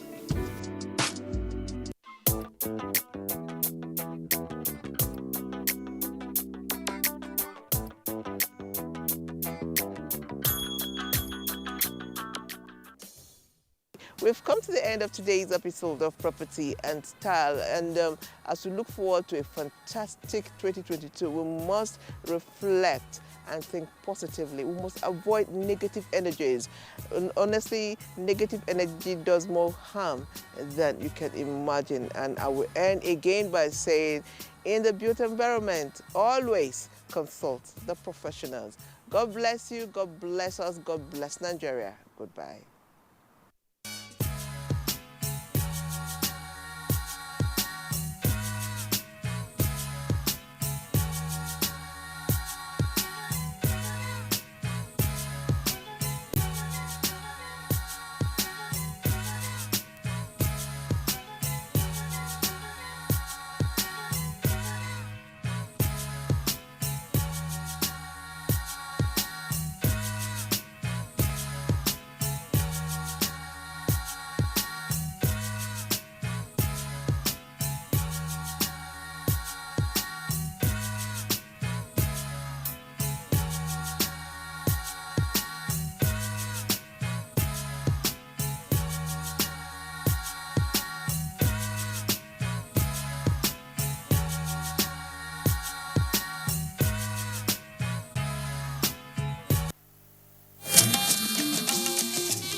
This is the network service of the NTA.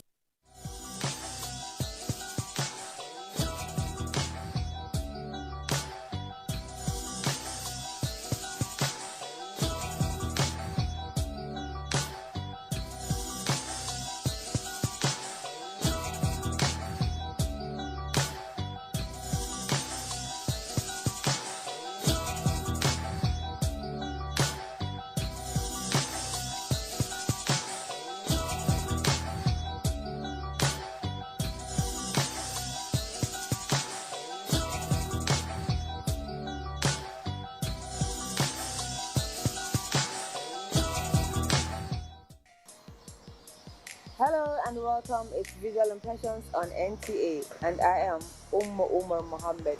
Today we will be looking at the gradual emergence of one of Africa's leading teen artists, Tunde Odunlade. In the early 1960s, Tunde was a pioneer member of a workshop organized by expatriate Susan Wenger in Osogbo. Now, Visual Impressions had a chat with the second-generation artist of Osogbo School, who practices in a diverse set of mediums. Let's get to find out more on his intricate and highly textured technique in the clips that follow. A major artistic transformation occurred in Osogbo, a Yoruba town in western Nigeria, in the early 1960s. Expatriates such as Susan Wenger, Yuli Boyer, and Georgina Boyer introduced new techniques and materials to Yoruba artists and urged them to find their own forms of expression. The workshops focused on printmaking but were intended to help participants to learn to support themselves, and that gave birth to the emergence of Tunde Odunlade, who through several decades of vigorous art practice is now one of Africa's most celebrated batik art tapestry and design artists. Tunde Odunlade was born in 1954 on the 26th of November. He is a Nigerian artist, actor, and musician known for his batik art tapestry and design. He specializes in textile arts and photography. I'm an artist, and I work with textile and fiber art and then printmaking. I'm from Ile-Ife, but I live in Ibadan, and I live in part in the US. So I've been juggling my life between Nigeria, America, and part of Europe. since 1981. And now I decided to have a place in Nigeria that I can say, let's do the art thing. That is music, drama, dance, and of course visual arts.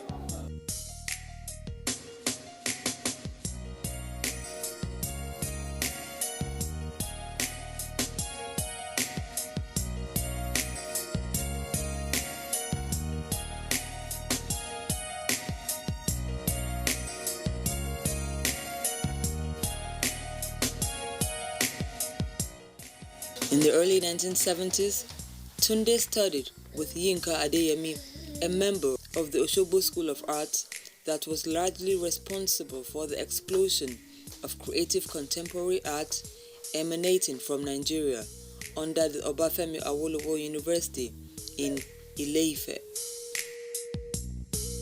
He developed a technique called batik applique, a process that builds on traditional textile print technique to create wool hangings with unusual depth and texture. His favorite technique for making prints is lino cuts. His photography style is a style that combines the technique of marbleizing, calligraphy and batik to create organic abstractions. I always feel proud anywhere I am in the world because Nigeria art equals the best you can find anywhere in the world. I've traveled a great deal and I've seen how much respect there is for us as Nigerians. Even a lot of time I cry here, in my closed door, that we don't know our own value. Foreigners value us more than we value ourselves. So we suffering from what I call self-repudiation. As a Christian, you believe you are under the protection of Jesus Christ, which is what this is. So you are under his care. And then the thief who denied Jesus Christ was relegated. And whereas the thief that recognized Jesus Christ was elevated. And so his life is under, because Jesus said to him, "Today shalt thou meet me in paradise." So this is what I'm trying to show here, and all the beautiful messages that Jesus Christ has brought. I use the color blue here because everything Jesus talks about is love. Here I'm trying to say that there must have been a particular day when color descended onto this earth. So these are different colors. As you can see, virtually every color you can find. But the good news, or rather the message in this world, is that every color, when you mix all of them together, they turn black. So aren't we black people strong people? Yes, we are strong. I'm proud to be black. Even though my color is not black, but that is the political convenience we find in describing human being. How would I prefer human race? Because I believe there can only be one race, which is human race, not Yoruba race, not Boronu race, not white race, not this, not that, but one race. But all of us coming under the same umbrella of this message at the Calvary, which is love.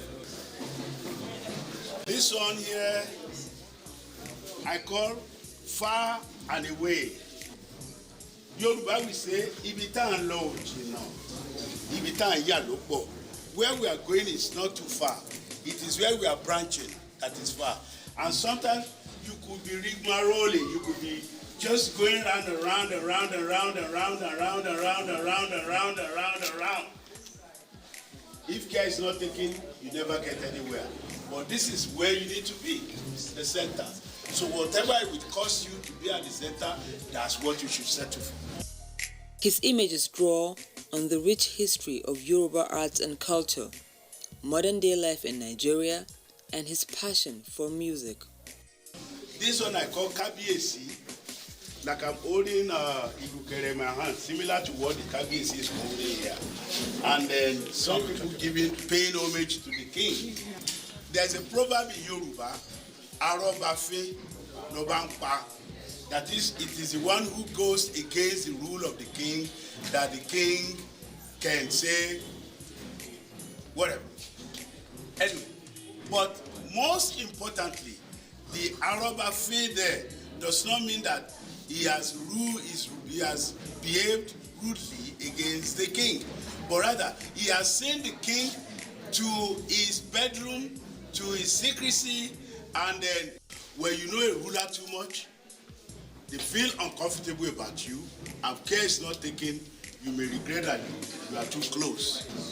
I don't know if you noticed that this is Professor Ade Ajayi, that renowned historian, and his wife, inestimable jewel, Mrs. Christine Ade Ajayi. And as you could see, this picture they may have taken when they were in their younger days, you know, so it's a good, memorable picture. We have named this place the Ooni of Ife's bedroom. So that's why you have the beaded tapestry, one of my works, laying on the bed, and the Irukere flying whisk, the crown, and then the shoes all made out of beads. So this is the corner of royalty in the gallery, and it is in honor of our Kabiyesi, the Ooni of Ile-Ife, Oba Adeyeye Babatunde Ogunwusi Ojaja II. Kabiyesi o. In this whole place, we have almost 90 artists, creative people here. I personally, as an artist, I see art as a tool using Yoruba proverb, which is what my art centers upon. And of course, I'm a Nigerian. Sometimes it depends on the subject matter. I could use Igbo proverb. I speak a little bit of Hausa. I can use Hausa, incorporate it in what I'm doing. And when I take my work to the international community, they see me coming from this rich culture. He co-founded the Toki Memorial Arts Center in Ibadan, where he served as artistic director for 14 years. This center became a major force in discovering and nurturing artists. He also founded the International Campaign for Better Artists, ICBACA, a non-profit organization dedicated to using art to bridge gaps between cultures, both at home and abroad. I think I do like this one the most because it talks about our immediate society, whereby we do not see the need to provide for the needy. We need to. I mean, it was bad sometimes that food that were supposed to be shared, you know, for people during the pandemic as a palliative. We are found locked up in some places. You lock in our food and people are hungry. No, God doesn't like that. A bird with seed in his mouth can't whistle. It is the one without food that shouts all the time. Because this addresses our immediate problem in Nigeria, this one then becomes my favorite. Like you can see, just promises upon promises upon promises, looking bright, every day looking bright. But as you go closer and closer to the wealthy, to the Arabs, you know, until you see that the Arabs have a lot of fruits on the tree, you know, and the head is shining, colorful. When their own guy here is dry, you know, and you see fruits over there for them to eat so they have abundance. I see people in the city, like floating. It is the energy in the city that really drives what the people in the city do. When you just about starting or you're struggling to do something, the struggling keep going. Sometimes you yield result. Sometimes you feel like you still want to continue.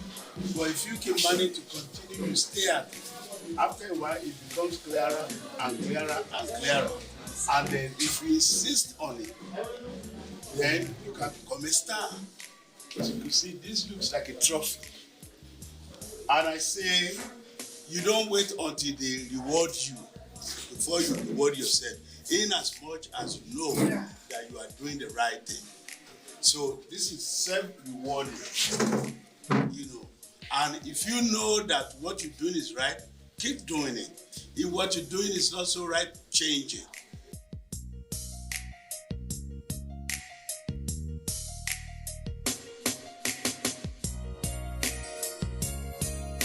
So I'm trying to show the 5 continents about the message in here is the way the whole world has now become a network, has become one with technology, with information, with IT.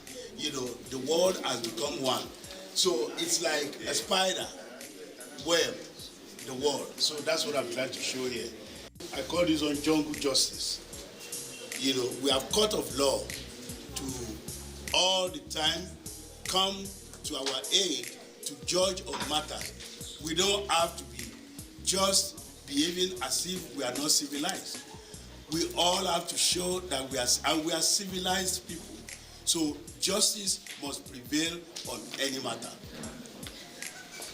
This is Tunde Lawal, and his specialty is making what he call sculptured wall clock. Somebody walking here and saw pencils being used there, and he said, pencil. That is, by the time today start using all the pencil to make his clock, pencil will become scarce. That's not true. When you use raw material is made and is used, it encourages production of more of that material. So because one person is using one thing in a large quantity does not mean that is going to truncate, the production. So the higher the demand, the more the production should be. This is a work that is very important to me in a lot of ways. It's important to me because it talks about accuracy, in life. Look at this wristwatch here. It's on 10 and 2 o'clock time, which is the way you hold your steering when you are driving. But if you hold your steering like 7 and 5 times, like this, that is not balanced. If you look at some of what cause accident in our country or anywhere where accident is rampant, 85% of it is human error or nonchalant attitude of human beings. But if they say drive on the right, drive on the right. Hold your steering like this, hold your steering like that. So when you are able to balance that, then you are at peace with yourself. So in the same way, when you have 2 people, 1, 2, be it business partner, couple, friends, family, when they at loggerhead with each other, then when they want to talk to each other, they shout, move, I said you should be. When the distance between them, doesn't call for that noise. But because their heart is distant from each other, when you are bonded together, you can ordinarily wink and the person will understand what you're talking about. So communication becomes easier, life becomes more peaceful. So you have to be bonded together. You have to have those 3 things together. That way, life becomes more abundant. Then you can be successful, which is what yellow stands for. White stands for purity, orange stands for courage, blue stands for love, purple stands for royalty because everybody is royal, So, and then it is when you have all this in your life and you practice as such that whatever your DNA, you can be free anywhere you are in the world. Tunde has devoted considerable energy towards improving conditions in Nigeria. In 1999, he founded the Nigerian Artist for a Nation Anew, NAFANA, whose mission was to encourage Nigerian artists to use their talents to help their country overcome the corruption and poverty that plagued it for decades. Through the program, Tunde curated a major exhibition entitled Artists and Nation Building, Nigeria at 39. In 2001, he was commissioned by the Nigerian Debt and Management Office, DMO, to curate a show as part of their International Conference on Sustainability, Debt and Management Strategy for the exhibition Together We Rebuild a Nation. Artists were asked to depict both their dreams for their country and the ways which oppressive external debt is hampering their realization. My career started in 1973 as an artist. And ever since, I have been carried on in my mind that whatever opportunity that I have, I must share with other artists. So when I'm doing exhibition or traveling, I travel a lot. I carry works of other artists with me. And when I sell the work, I come back home and give them money. I sold your work for you. I could see that happiness on their face. So that tells me that in my own little way, I'm creating happiness and joy on the faces of some people. So, and you know, Okoju and Dagba, Ogbon Gori Ogbon, as you grow, so as well you increase in whatever you are doing. And I've created quite a lot of exhibitions with particular interest to the one that I created in this country 18 May 2001, in the days of President Olusegun Obasanjo, our ex-president, when I was commissioned to curate an exhibition that will show the world the calamitous repercussion of our external debt then. And then I curated the show. All the directors of our international money lenders came to the show. I created the show to show how this external debt has been hampering our growth. And at the end of the campaign that was put up by the regime at the time, which my work formed a larger part of the campaign, our debt was knocked off. The only finished product that goes out of this country is nothing but art. And when I say art, I mean art in all ramification. Dance, music, acting, visual art, all those arts family is the only finished product that goes out of this country. And how come we don't take it seriously? If nothing at all, what part of this art does to us is it gives us good image launder outside of Nigeria.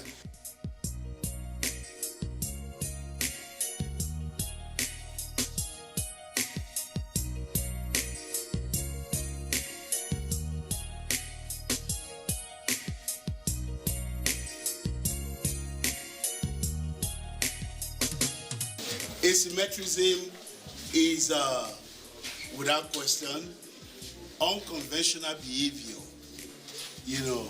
And then here, it shows how behaviors are made up and the output of that behavior and how the behavior spreads around. Give women a chance. And as you can see, this appears to be the sophisticated one among them. And then this is like mother of all, embracing all the other women, all the other young ladies. And that's a megaphone saying, give us a voice. And this one saying, I share to the voice that we have given you. His art has been displayed in dozens of one-man and group exhibitions. His works can be found in institutions such as the Smithsonian Museum of African Art and World Bank headquarters in Washington, D.C. the Victorian and Albert Museum in London, the MacArthur Foundation in Chicago, and the State House in Lagos, Nigeria. We just need to figure out how to change our riches into wealth. We need to do more of that. It's one thing to be rich, it's another thing to be wealthy. So, and you have to create that wealth from your riches. You know? And I see art as one of those that this country has failed to really see as a tool for creating wealth. Look at the Nollywood actors only. Virtually every home in America, in Europe, essentially where even not only just people of color, some white folks too. They enjoy watching Nollywood. They enjoy looking at our art. They know all our artists, ranging from Bruce Onobrapea to Yusuf Grillo to Yinka Adeyemi to Jimoh Brahima to 277 to Jerry Buhari and all of others. They know all, and my name, of course.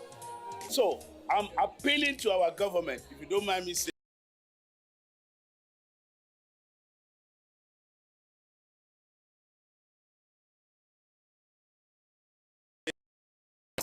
we make a better lawyer.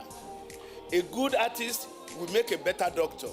A good artist will make a better engineer.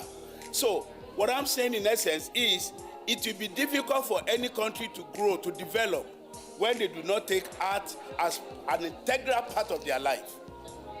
Because in art, there is creativity, imagination, and expansion of your scope in life. Tunde has exhibited, taught, lectured, studied, and traveled extensively within and throughout Africa, North America, and Europe.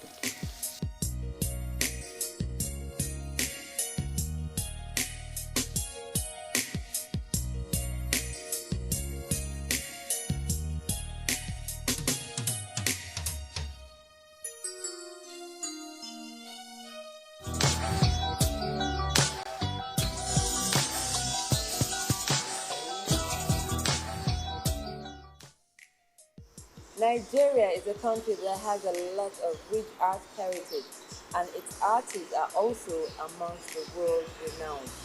Visual Impressions is going to keep exploring Nigeria's culture through those impressive artists, but that you will have to find out if you're an avid viewer of the program. So, keep a date with us next week on the same station and at the same time.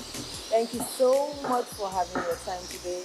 I am Omar Mohammed, and I hope to see you soon. Okay.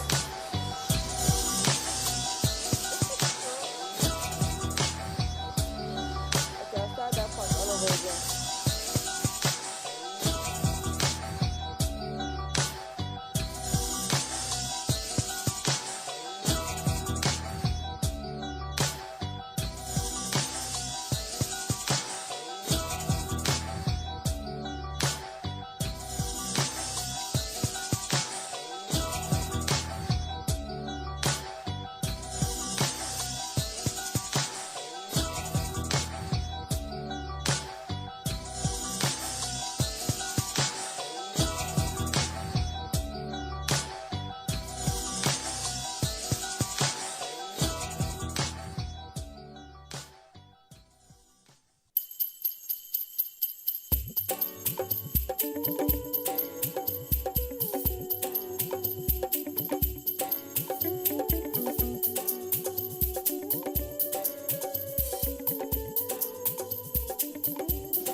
It's all in the air and it's all in my heart. The feeling of anticipation. Let the songs and cheering out everywhere in celebration. Some go there fry chin, some go there fry meat, some go there cook jollof. Me, I go shop potato with decorations everywhere, making it very clear. It's the season and a reason to turn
compliments of the season, a very Merry Christmas and a most glorious New Year from all of us in NTA.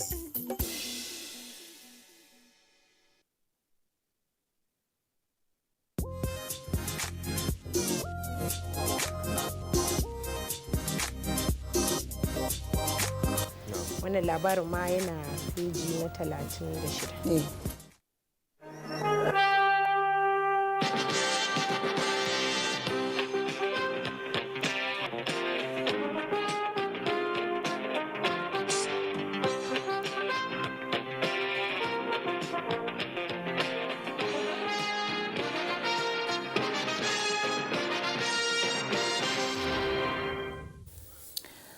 Oil, what next? Or better still, how can Nigeria grow beyond mono economy? Questions, many give different answers from diverse perspectives. For the present federal government, agriculture and mining are low-hanging fruits. While the livestock subsector is a major area the federal government is monitoring closely as appreciable revenue we hear is earned from it. 2021, however, saw an attack on this segment of the agro value chain. Bandits unleashed terror on the cattle. Cattle rustling, I beg your pardon, and not forgetting the much talked about Ruga settlements and ranches are still up for debate. So on Panorama today, we'll take a journey back to 2021 as the federal government opens new files for the year 2022 in the Agric sector. This is a preamble to your midday tonic NTA News Panorama. I'm Ruth Aguele. Welcome.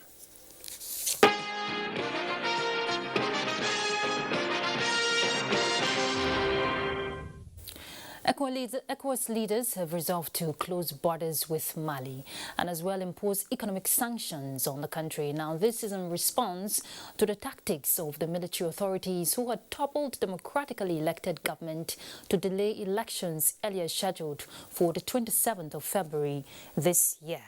The Malian Transitional Authorities is proposing to hold the elections in December 2025 instead of the agreed date. But after hours of deliberations by the ECOWAS leaders at an extraordinary summit in Accra, Ghana, the leaders found the proposed timetable for the transition unacceptable. In a communique, members agreed to impose more sanctions, which include the closure of land and air borders with Mali, freezing of Malian state assets in ECOWAS central and commercial banks, and the suspension of non-essential financial transactions. Now, these are to take immediate effect. And back home for us, the federal government says Nigeria's 2050 long-term low-emission vision document is a demonstration of the nation's commitment to play a leading role in the implementation of the Paris Agreement. Minister of State for Environment, Sharon Ikeazo, made this assertion sequel to the formal publication of Nigeria's long-term vision document by the Secretariat of the United Nations Convention for Climate Change. The LTV communicates the vision that by 2050, Nigeria will be a country of low-carbon, climate-resilient, high-growth circular economy that reduces its current level of emissions by 50% and moves towards having net zero emissions in the second half of the century across all sectors of its development in a gender-responsive manner.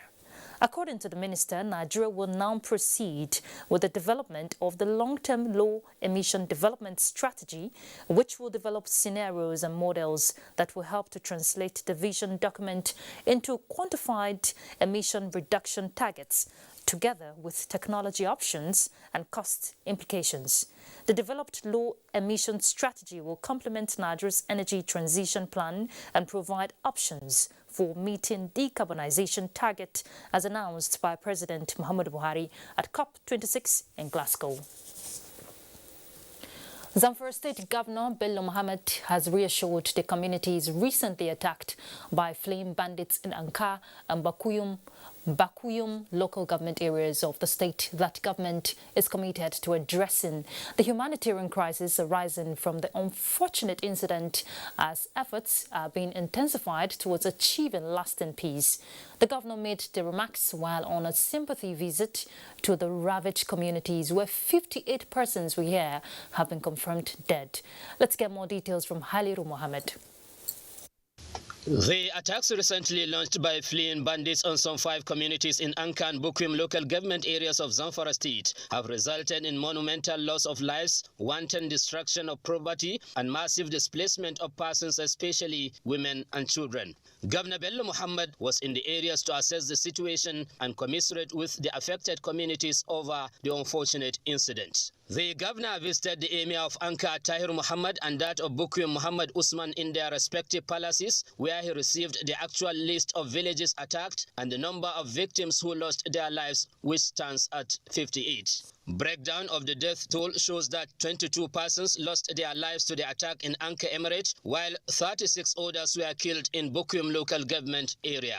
We are trying to form a team of security so that we should go along with these people that run away from their communities, and we are going to allow my Commissioner of Security and Humanitarian to stay behind so that to do all the necessary assessment before taking them back to their respective communities. The monarchs and their subjects were full of gratitude to the governor for the visit and advocated for the sustenance of the ongoing intensified onslaught against the armed bandits. We have so far the consignment of relief, hundreds of bags of rice and other food commodities, soap, detergent, mats, blankets, etc.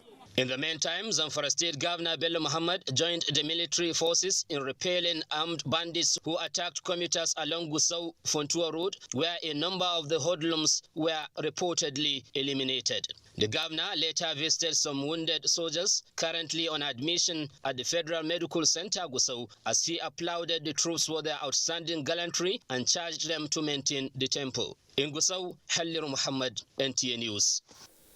Let's turn to Agric. Nigerian livestock subsector is rated the largest contributor to the gross domestic products under the agricultural sector of the economy. Well, the sector, however, faced major challenge in 2021 as a result of the cattle rustlers and bandits' activities. However, National Livestock Development Plan and Ruga projects kicked off during the year. Musa Aliyu takes a look at other developmental events in livestock value chain in 2021. Livestock in Nigeria, including poultry, the Federal Ministry of Agriculture said worth more than 3 trillion naira. Over 1 billion naira is circulated in transaction within the value chain of the sector. For instance, it is estimated that more than 20,000 cows are slaughtered daily across the country. Each of the cows, according to those in the business, worth between 150 and 200,000 naira. The breakdown shows that Lagos alone consumed a minimum of 6,000 cows a day. We stationed some consultants to do a baseline survey for us on these 2 routes, and in a week, we got 1,458 trucks plying from the north to the south. Averagely, a truck takes about 30 cows. This will give you about 43,700 plus cows in a week, which is equivalent to almost about 6.5 billion naira in a week. In 2021, the business of buying and selling, including breeding of cows, sheep and goats, slowed down nationwide due to security threats. Movement of animals in Kaduna, Niger, Zamfara and Katsina states were suspended by the state governments as part of efforts towards checking banditry. The insecurity in the southeast also disrupted the supply of animals for beef in the region. Movement of herders, the pastoralism practices is bringing people and cattle from a country to another country, which can at itself in the practice generating conflict between people. We want Nigerians to de-ethnicize the entire livestock sector. The livestock sector is a multi-billion naira business, and the cow does not care whether you are Urobo, Hausa, TV, Igbo, Ibibio, Angas, Fulani, or whatever. What the cow needs is fodder water, and a very good veterinary care, and you are in business. During the year under review, the federal government commenced the implementation of National Livestock Development Plan and Ruga projects. The plan kicked off in Nasarawa State, while the construction of grazing reserves commenced in Gombe, Maiduguri, and Plateau states. What we intend to do here is, one, to provide green pasture throughout the year. That's why the design comes along with borehole and some reservoirs. In the area of poultry meat and products, the Poultry Association of Nigeria estimated that more than 100,000 tons of poultry meat were consumed by Nigerians last year. This is worth more than 300 billion naira, including the prices of eggs consumed annually. Low demand coupled with market glut as a result of high supply were some of the challenges that confronted the poultry business in 2021. The value of the poultry industry in Nigeria is more than 1.6 trillion naira. The real value of the poultry industry in Nigeria is almost 10 trillion, if not over. Even though the poultry industry didn't record any major disease outbreak during the year, however, high cost of feed was a major challenge. Musa Aliyu, NTA News. All right, to shed more light on the Nigerian livestock subsector is a veterinary and livestock production expert we have in the studio, Dr. Amina Ndanusa. Thank you very much for joining us. Thank you for having me. All right, last year we heard that the livestock sector, faced major challenges, and also we saw positive development as well. Well, but what's your assessment? Well, overall, I would like to say that last year was quite difficult for the livestock industry in a way because of the COVID-19 pandemic that affected a lot of the supply and value chain for production. Aside that, we also had the issue of banditry and insecurity across northeast and northwestern states, which also affected production. But again, there are some good aspects of it because there was increased production for certain parts of livestock like poultry. Poultry did experience some good production throughout the year 2021, which is also a good thing for us. Okay, and we also got information that cattle rustling reduced to a certain level in 2021. What would you say is responsible for that, and how can we, manage the livestock sector to increase the revenue generation that has been earned from it? Yeah, in my opinion, I think part of it was from the government initiative, the Ruga initiative, as well as some local contributions from village heads and security within the states. They were responsible for some of the reduced rustling activities that we had previously encountered in past years. However, for improvement of animal production, one major aspect we have to look at is health, animal health. Like we all know, even in humans, you're not productive if you're not healthy. The same thing applies to animals. Once their health is top-notch, there's increased production level, as well as improved preventive and biosecurity measures. These are ways that will prevent diseases from coming into production practices and in the long run boost production. I'm glad you mentioned the health, talking about the well-being of the livestock. Let's beam our searchlight on poultry industry. What's the assessment like for 2021? I would say it was a good year, though there were some challenges, like I earlier mentioned, scarcity of feed, predominantly maize production, which accounts for about 60% of poultry feed, that we encountered major scarcity, and we associated that to security challenges. Most farmers were scared of going to the farms to produce. Aside that, there was also problems with supply chain. Even some of these farmers who had the product couldn't pass it on to people who needed it because of the pandemic, lockdowns here and there. But in general, I think the poultry sector did record some good production statistics. Okay, you're a veterinary doctor. What would you say is the response like when there's an outbreak of disease from these farmers? What's the level of response, seeking for treatment? You'll be amazed at how much these farmers really are dedicated towards their animals. They actually even seek out help from federal government, Ministry of Agric and what have you. Even the Veterinary Council, in collaboration with the Federal Ministry of Agric, they've been involved in a lot of campaigns, mass vaccination, free vaccination, biosecurity measures, and the farmers are very happy with this. As a matter of fact, even private veterinary outlets receive a lot of inflow from these farmers looking for solutions to their problem. And in a way, I think that is what has led to a reduction in disease outbreaks in livestock production lately. So if we have to sustain that, what would you recommend for 2022?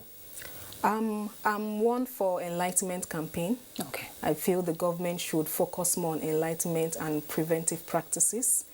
We can prevent diseases from coming in by ensuring everything in place, health production top-notch, preventive measures such as biosecurity, vaccination, very important.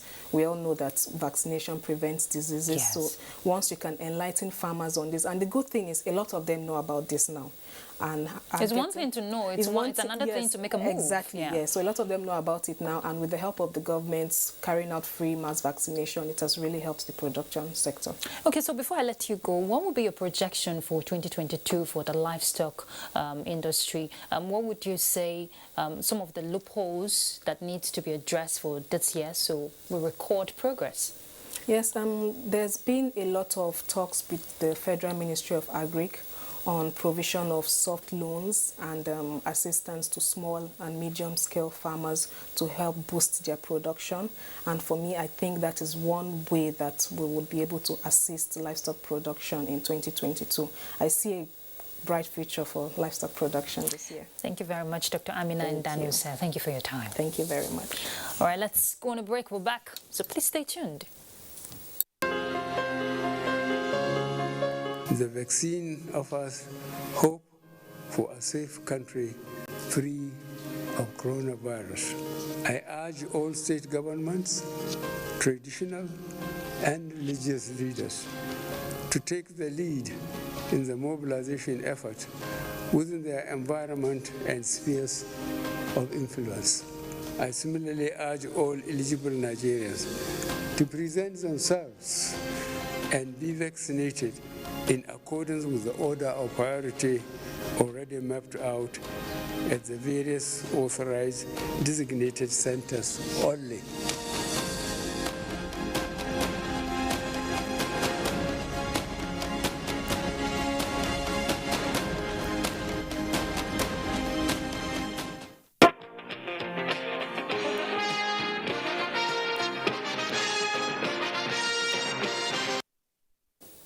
Welcome back. Experts in the field of engineering have called for increased application of science, technology and innovation towards finding homegrown solutions to everyday problems across all sectors of the economy. This was during the public presentation of the book, Design Principles for Modern Rotating Electromechanical Machines in Abuja. Mitaira Ikben will tell us more. Another product of sleepless nights and painstaking research by an author is presented to the public. The 8th chapter book with 196 pages exposes young and aspiring engineers to the basic principles for designing modern electromechanical machines. Experts describe the book as relevant to the quest for a technology-driven economy. Basic principle is there, but without innovation, there can be difference. Innovation is what takes it forward. So that some of our engineers, local engineers here, can begin to appreciate and understand the new phase of engineering, which is actually having powered machines, but mobile power machines. So this is actually one of the areas that this book actually contributes. The textbook is also domesticated in such a way that it can be easily read in the contextual language that our student can easily understand. The author and expert in microsystems engineering believes local content development is crucial to industrialization. I want to see students building machines, building efficient machines, prototype machines, testing them out, and see how better they can be now compared to the huge machines that you normally find in labs, to try and make machines more efficient whilst they dissipate less amount of heat. There was advocacy for the provision of incentives towards addressing the perceived decline in students studying science and technology related courses in the country. In Abuja, Ntalive, Ikben, NTA News. Federal government says it has facilitated the payment of all entitlements of workers of the Abuja Electricity Distribution Company, AEDC, as agreed in a memorandum of understanding signed by the National Union of Electricity Employees and other stakeholders last year for the suspension of industrial action. A statement by the Minister of Power, Abubakar Aliyu, says the entitlements settled include unpaid allowances, salaries, union deductions, and unremitted 20 months pensions contributions deducted from workers' salaries. Minister of Power reaffirms the commitment of the Federal Ministry of Power to working with all stakeholders to ensure steady electricity supply and stability in the electricity industry. Federal government, he says, will continue to ensure that all the sector players work according to the rules and guidelines. Federal Ministry of Power had in December last year intervened when AEDC workers embarked on strike with a commitment to ensure all their demands are met. A bit of politics here. The All Progressives Congress has released a revised timetable and schedule of activities for the conduct of the 2022 governorship primary election in Ekiti State. National Secretary of the APC Caretaker Extraordinary Convention Planning Committee, Senator John James, in a statement said Thursday, 27th January 2022 is the date for the conduct of governorship primary election. The party fixed the sale of the forms at 22.5 million naira, while the nomination form cost 20 million naira. The expression of interest form costs 2.5 million naira. However, female and persons with disabilities aspirants are to pay 50% of the prescribed fees.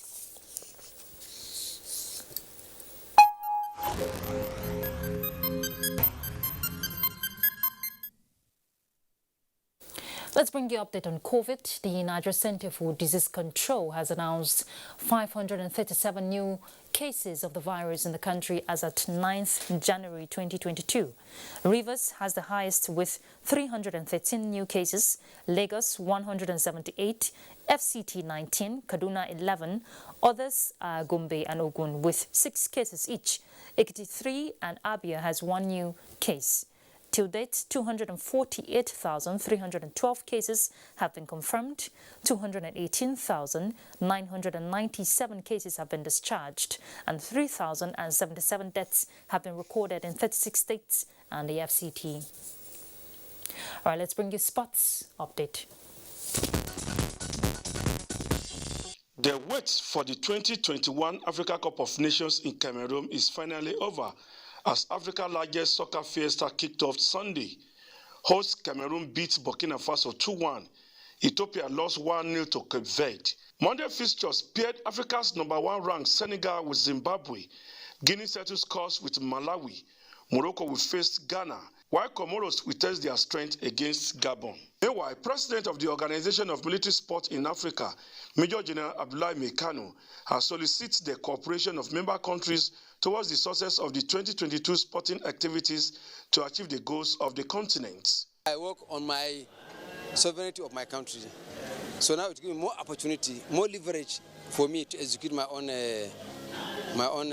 programs. And finally, Secretary of Commonwealth Handball Association, Nigeria Seydou Jubri, is optimistic of the benefit advanced for Nigeria as he took up the position. Seydou noted that Nigeria stands to achieve lots from World Handball Federation, as his present position will open more doors for the country.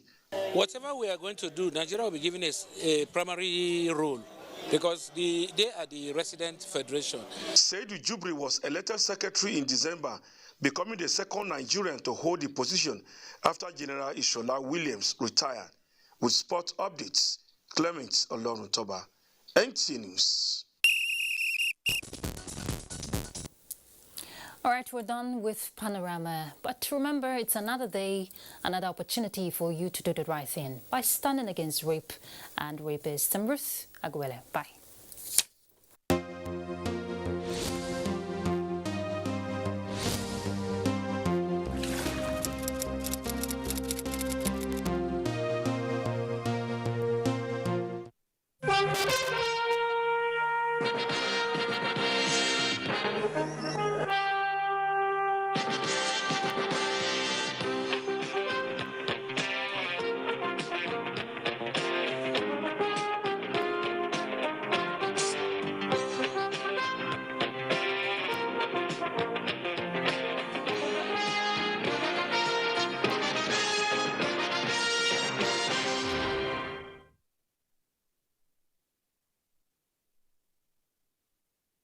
The Federal Capital Territory, to the ancient city of Kano, from the sprawling rooftops of Ibadan to the bustling markets of Aba and the creeks of the Niger Delta, you really can't beat the rich. Over the years, we have kept going, keeping you informed, educated, and entertained. And how have we survived in the very challenging year? Because of our pillars of support, namely the 3 tiers of government: ministries, departments, and agencies, corporate bodies and advertisers, religious bodies, civil society groups, political parties, and most importantly, you, our esteemed viewers. Together, we made 2021 great. And together, we shall make 2022 greater. Thank you from all of us here at NTA. Your season's greetings and a prosperous new year.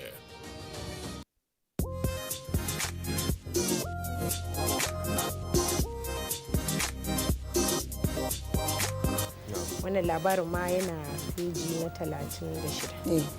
Ita kuma babban labarin wannan jarida shine ainihin labarin da ke gaban jarida shine ta bayyana cewa ọkwaji ikenga eziokwu nwanne m nwoke Ikechukwu Ndukwe Igbo mam iji wee mee ka ụbọchị na-aga n'anya ya ọjọ́ tuntun léwútẹ́lú nù. Nation fún ti òwúrọ̀ yìí ibẹ̀ náà ti sọ pé àwọn ìgbìmọ̀ aláṣẹ ìpínlẹ̀ Benue pàṣẹ wípé ní gbogbo àwọn ẹ̀ka ní ẹ̀ka ètò ẹ̀kọ́ ní ẹ̀ka ètò ìlera ní ẹ̀ka ètò ààbò.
This vaccine is safe and it has been certified safe and usable by NAFTA.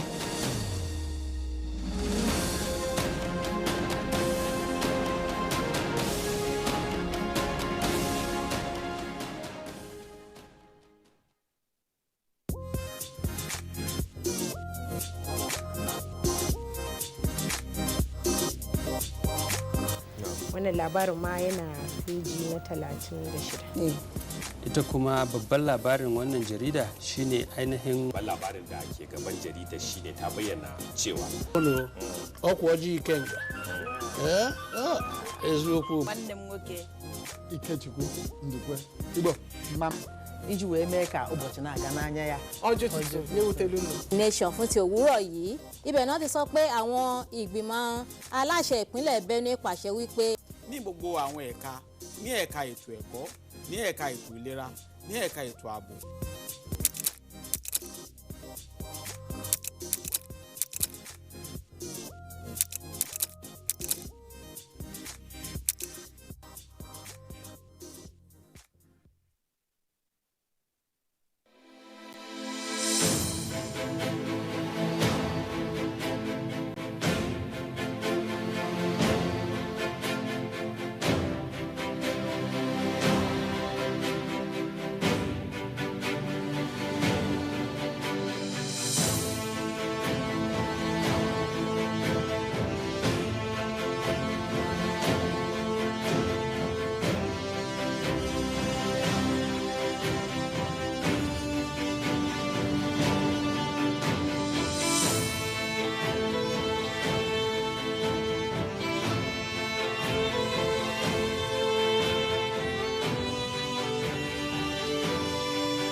benefits Nigeria.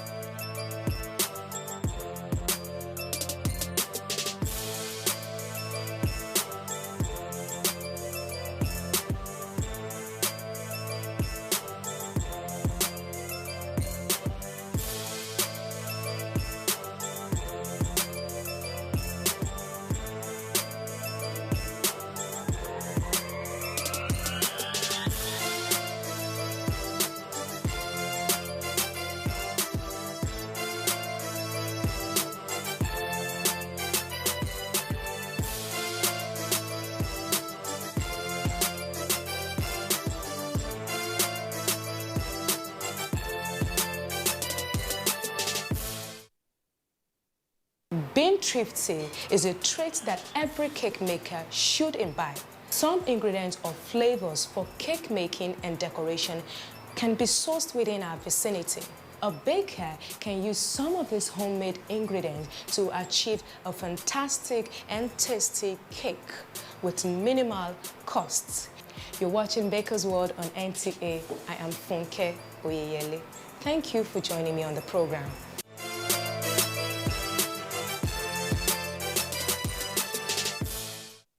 Today's episode of Baker's World looks into how we can save some cash by making your own homemade recipe from scratch in a cheaper and healthier way.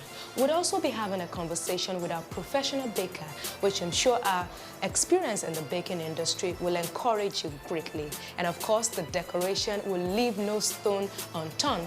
I know you're as excited as I am. Well, so just sit back, relax, and enjoy the program.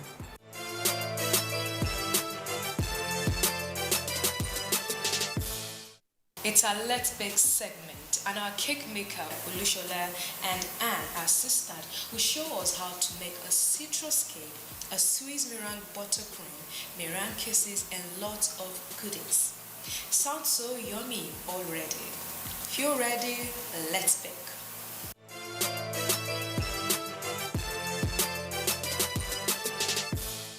We're going to start with the butter and the sugar. We'll cream the butter and the sugar first before we do anything else.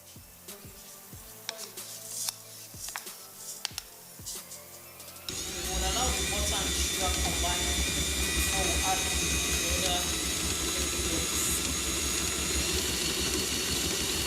You should stop in between to scrape down the sides and make sure you do not have unmixed batter at the bottom.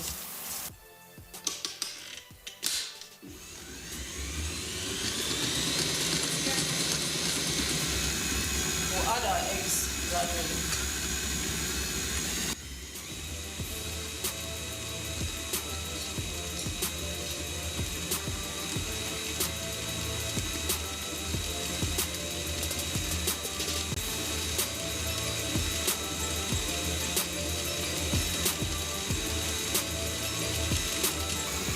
Once the eggs have combined, then we'll add our flour.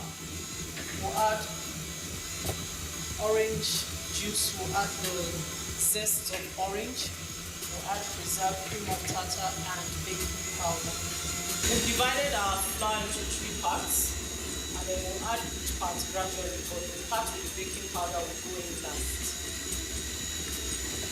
Put your mixer on low speed while you put in the flour.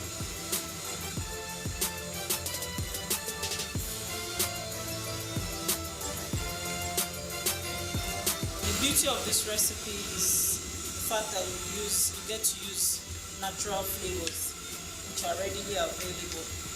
Oranges are available all year round and also affordable.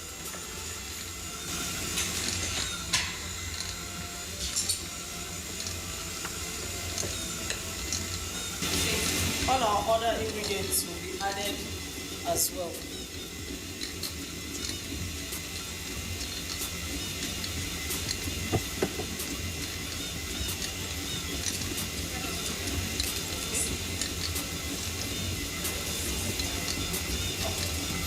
I just added the orange zest.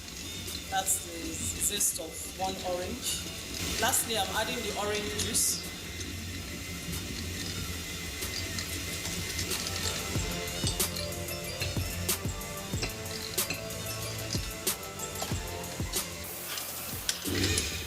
We're done mixing.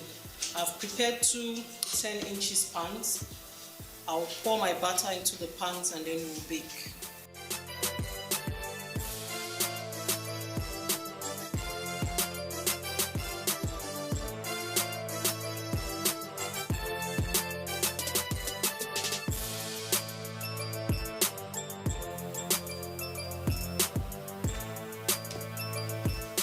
Now we're ready to bake. We'll take this to the oven and then we'll start with the Swiss meringue buttercream.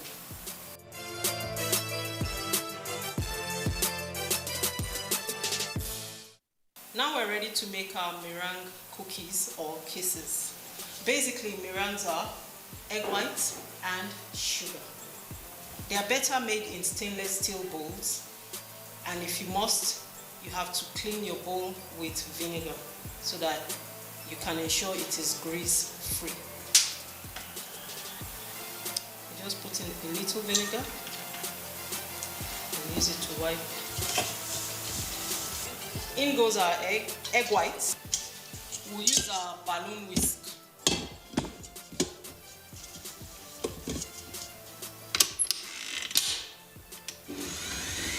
On high speed.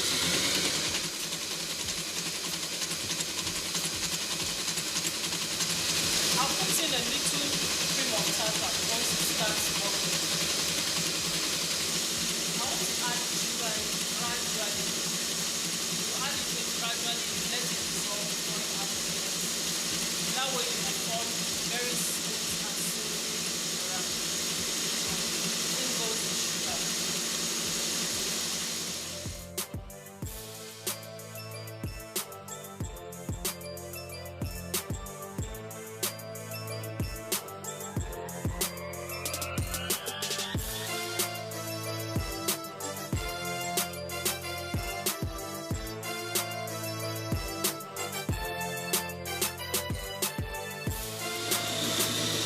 I think it has formed the stiff peak we want. Let me check.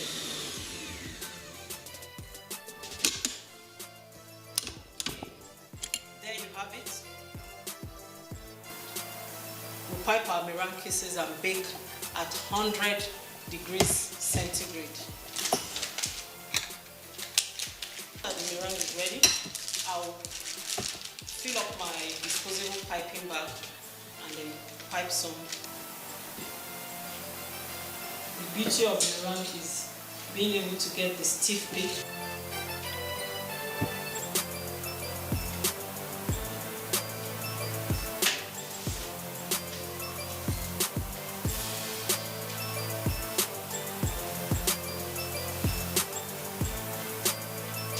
Now we're ready to go and bake. While our cake and meringue kisses are going into the oven, we'll take a quick break here, and when we return, we'll be having a chat with our guest baker. Don't go anywhere.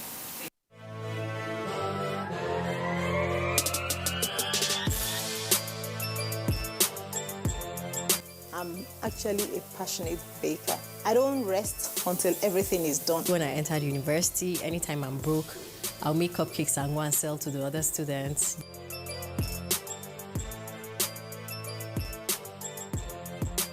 Decorating cake it's an artistic thing, and art is, dynamic. Join us on Baker's World every Thursday at 3:30 p.m. on the network service of the NTA. Baker's World, celebrating creativity. Don't miss it.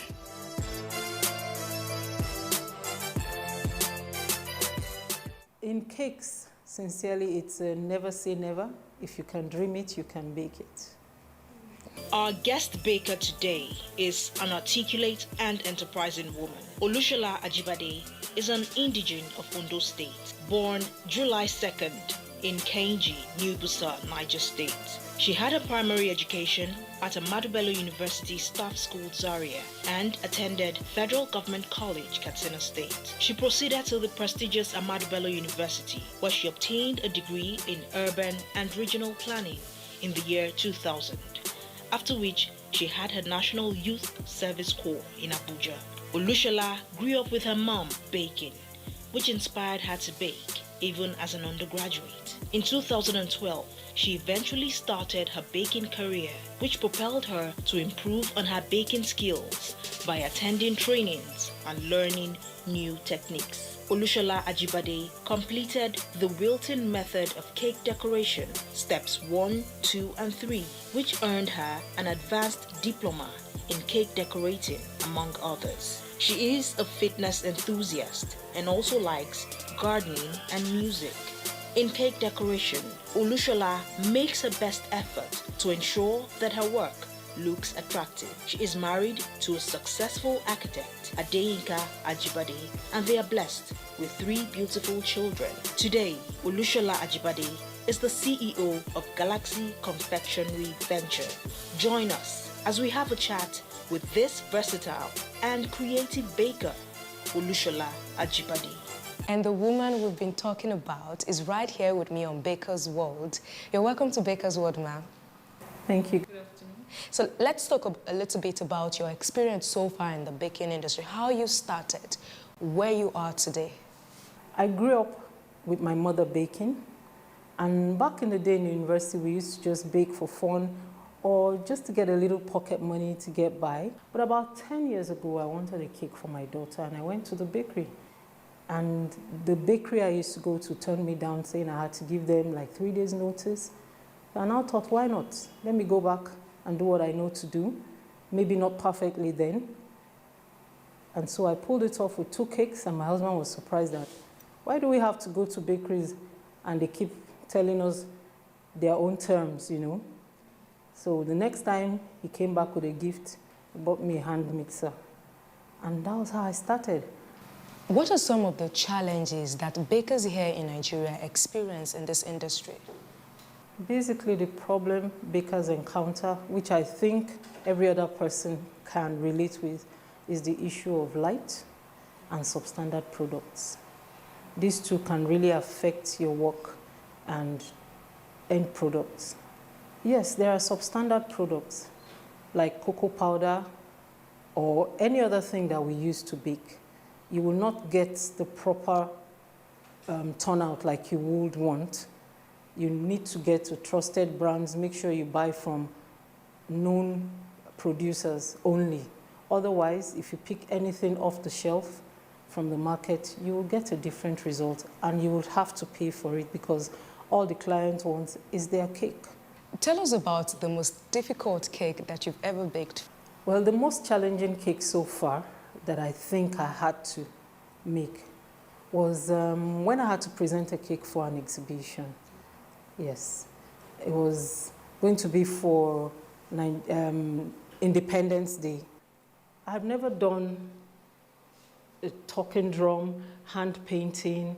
Of course I can paint, but you know, it's a bit challenging when you have to paint on cake. It's not like when you do it on paper and you can erase. Sure. If you make mistakes, you have to be so careful. The techniques of making out a talking drum and every other thing that went into that cake, it had so many details. Of course, in between school runs, lessons, home chores, everything, power outage, but I was focused, I was determined, I had to just do this, and I did eventually. I'm always so proud of.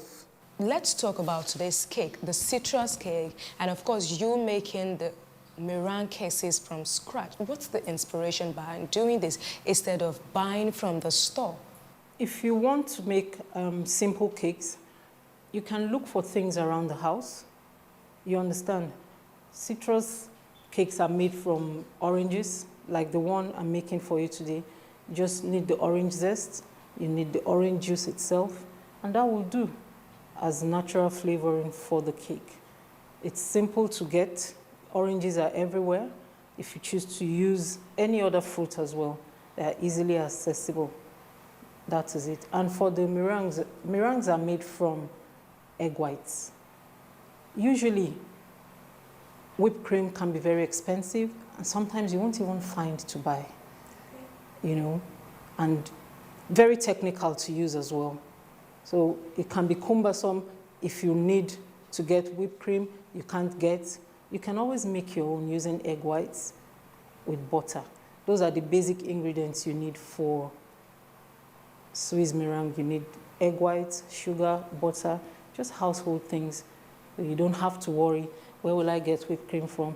What dessert cake do I want to make? Especially, most of the time we make cakes for children, and it's easy. There are a lot of people out there that wants to start a business in the baking industry. What would be your advice for them? Because some are always thinking, how do I start? I need a lot of money. I need different tools. I need this tool, that tool. What would be your advice for them? Sincerely, baking requires a lot because you have to buy tools, you have to learn different techniques, you have to pay for your trainings, but you can always start from somewhere. You're going to start little. You start making small cupcakes, buy the few tools, the few equipments you can, and start. And from there, the business will grow itself. If you're true to your work, it will speak for itself. Thank you so much for having this conversation with us. It's really been a pleasure. Thank you very much. That was our chat with the CEO of Galaxy Confectionery Ventures. Our cake and meringue cases should be about ready now. We'll take a quick break, and when we return, we'll be decorating it.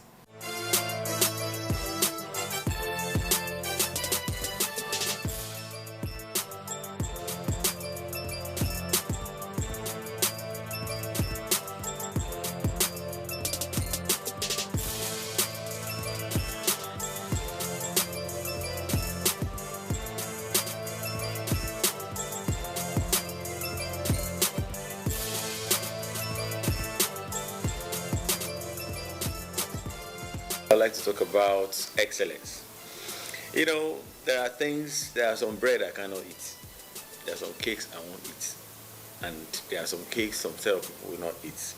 And there are some cakes some people will eat. Now, looking at the categories of people that buy it, you must understand that excellence is the minimum requirement in the school of success. There is a bread the president, the Dangotes, the Adenogas will not eat. And there are some bread which they will eat. I had one of these big boys sometimes when he's even going to barb his head, the barber comes from the UK to barb his head once in 3 weeks. So in the same way, you must understand the categories of the people you are baking to, we are baking for. Meaning, you have to give excellence. What is excellence? Excellence is not perfection. No. Excellence is not even a destination. Excellence is a journey. Meaning, excellence simply means when you bake a bread, make sure the bread or the cake you bake today is better than the one you baked yesterday. Excellence is something that is sequential, progressive, consistent. If you are baking for just 12 people or you are baking for 12,000, please take notes. You got to 12,000 because of excellence. You remain at 12 if you don't add excellence to what you're doing, because excellence is the minimum requirement in the school of success. When you start with just baking for your family, and more families are now asking you for bread, never compromise your quality. Never compromise the quality of the content. Never allow quantity to rob you of quality when you are selling a larger quantity. I may not be able to repeat that, but you know what I'm talking about. Never compromise your quality at a low state. Make no mistake when the big breakthrough comes to compromise your quality. I'll see you another time. Welcome.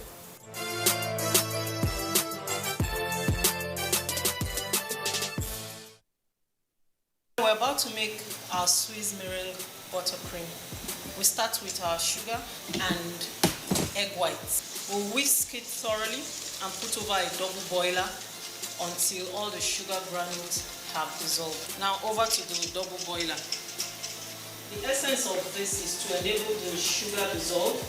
You will know when the sugar has dissolved or at about 160 degrees Fahrenheit. I've taken it off the boiler. I'll pour it into my mixer, whisk with a balloon whisk for about 7 minutes. I want to add the butter now. You add in cubes, letting each one dissolve before the next cube is added. At this point, wow, look what we've got. A smooth, silky meringue buttercream. Now our Swiss meringue buttercream is ready. I let it chill for a bit alongside my cake. I've already crumb-coated, filled, and refrigerated the cake. I need it chilled so that I can get a better result. You can see it's stable enough to start spreading it.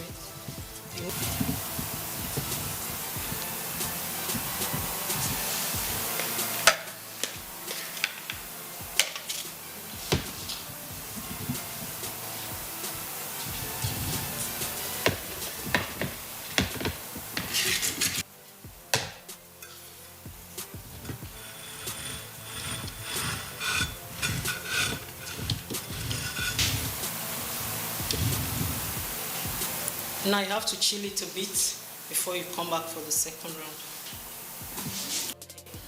We're about to finish the last phase of the decoration after freezing for about an hour.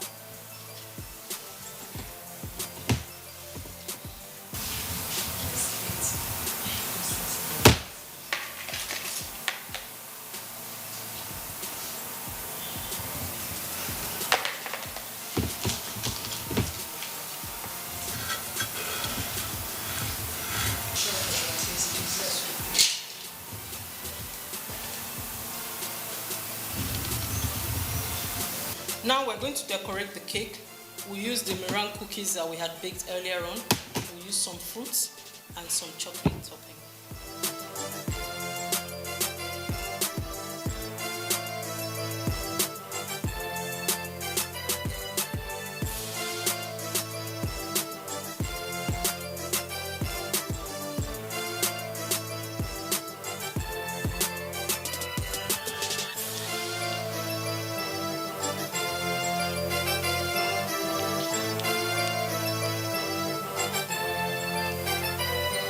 Adding our fruits, I have strawberries, I have cherries, I have chocolates.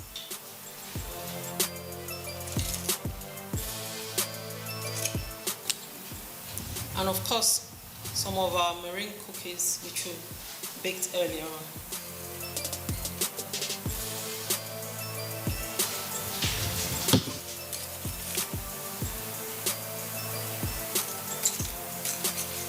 Here we have it.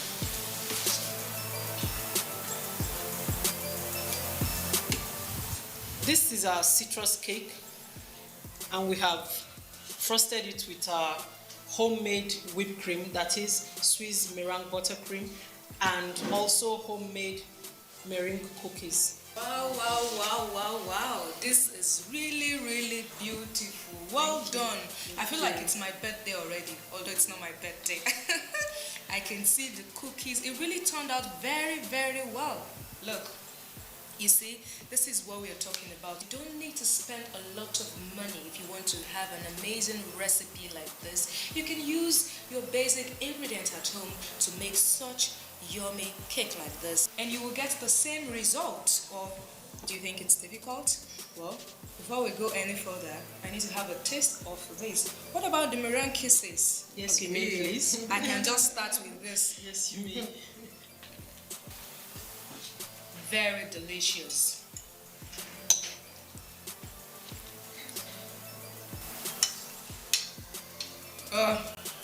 Just heavenly. That is all I can say. You need to try this at home. This is one of those things you try at home. Well, that's all we have for you today on Baker's World. So we come your way next week with a more exciting episode. You can follow us on all our social media platforms: Facebook, Instagram, YouTube. It's Baker's World on NTA. I'm Funke Koyele. See you next week.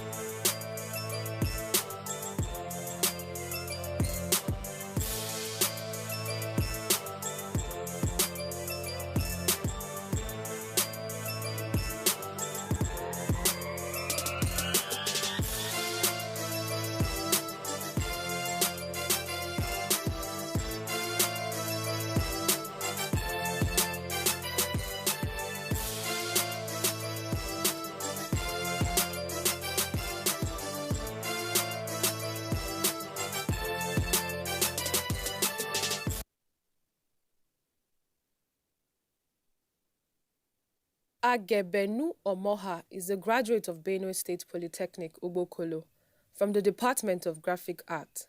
He is very passionate about his work and has made it a point of duty to add value to young and aspiring artists. He goes from school to teach different aspects of art expression. This batik is being produced. The batik you see people wear, like the Yorubas and the Cameroonians wear most of the time, how they produce them. This is the processes on how they go about it.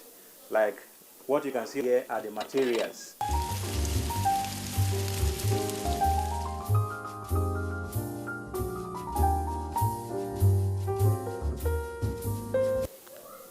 This is the one we melted. The reason why we melt this one is because there are some places you don't want a dye to absorb on the fabric. So you apply the wax on the fabric to make sure that the dye don't penetrate that place.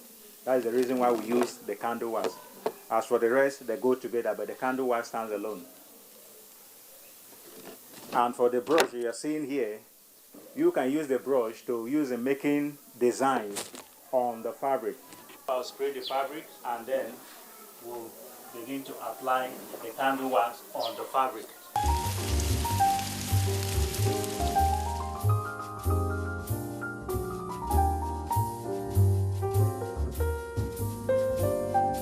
To dry for about 5 minutes, and then we'll prepare the dye stuff before we can dye it.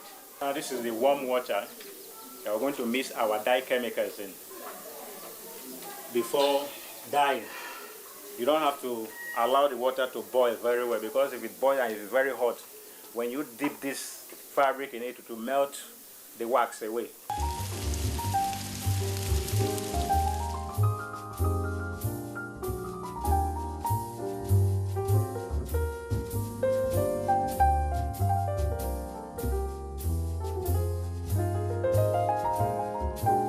And then these are the dye stuff.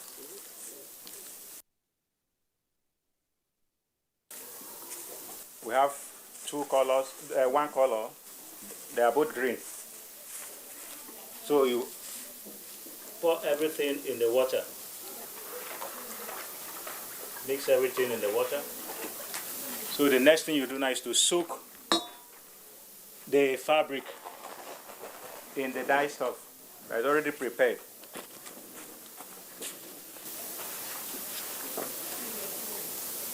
We are now soaking it.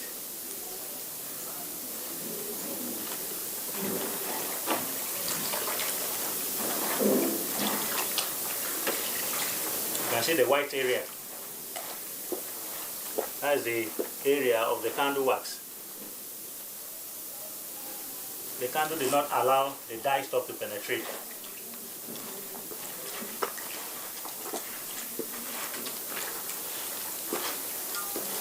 To rinse it in this normal water.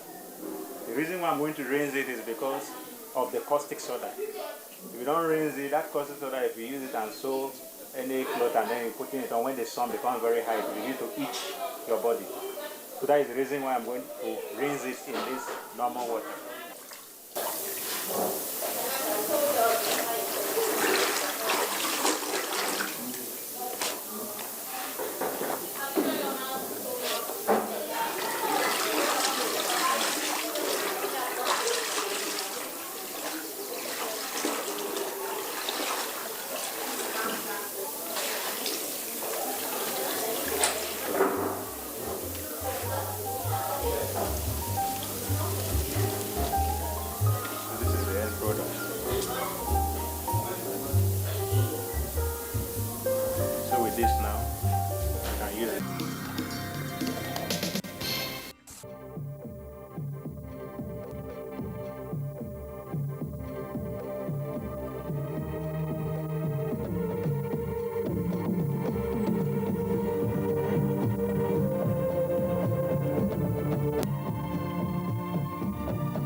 This location is situated in one of the western states in Nigeria.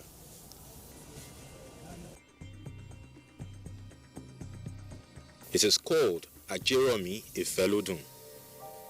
It was created as a local government in 1996. It traced its origin from the Administrative Division Edicts of 1968, which broke Lagos State into 5 administrative divisions: Lagos, Badagry, Ekpe, Ikorodu, and Ikeja. Formerly, mainland in Ibiwa. Nígbà tó yá, Badagry. Nígbà tó yá, wọ́n tún dá padà sí Apapa local government. So, but now, we are in Nigerian Ifelodun at a constitutional local government. Àwọn èèyàn kan ti wà níbí ṣáìdì boundary lọ́hùn yẹn ó ti ń develop ní early 60s ibẹ̀ yẹn ti ń develop wá sí ọwọ́ ọ̀dọ̀ wa ń bí so ṣùgbọ́n nígbà tí àwọn British wọlé tí wọ́n gba Apapa ilẹ̀ Olùwà ni àwọn kan wá láti ibì kan tí wọ́n wà ní orí ilẹ̀ ẹ̀bẹ̀ wọ́n ní kí wọ́n sọdá sí ọ̀dọ̀ wa ń bí ẹ̀rí ibì kan tí wọ́n ń pè níbẹ̀ yẹn tí wọ́n ń pè ní GMJ quarters tẹ́ bá débẹ̀ ní ilé tí wọ́n jẹ́ quarters síbẹ̀ o so àwọn ilé pákó kan oríṣiríṣi nígbà yẹn GMJ ló wà ní House of Rep nígbà náà òun ló gbàbẹ̀ yẹn padà lọ́wọ́ federal government gbogbo sáìdì ibẹ̀ yẹn ni àwọn èèyàn yẹn ni wọ́n wà ni wọ́n ń pè bẹ̀ ní Arárọ̀mí nísìnyí. Ajeromi Ifelodun constituted one of the 3 district councils under Badagry division in the past. With the consequent enactment of local government edicts of 1976, the former 3 district councils in Badagry division, Egun-Awori, Ajeromi Ifelodun, and Awori districts were merged and brought under one umbrella, Badagry local government, in the early 70s. Today, Ajeromi Ifelodun stands on its own as a local government. Its dense population comprises diverse populated settlements, towns, and communities. Alaya Biagba, Ayetoro, Alakoto, Araromi, Dankaka, Tolu, Awodiora, Ibafon, Onibaba, and Ajegunle.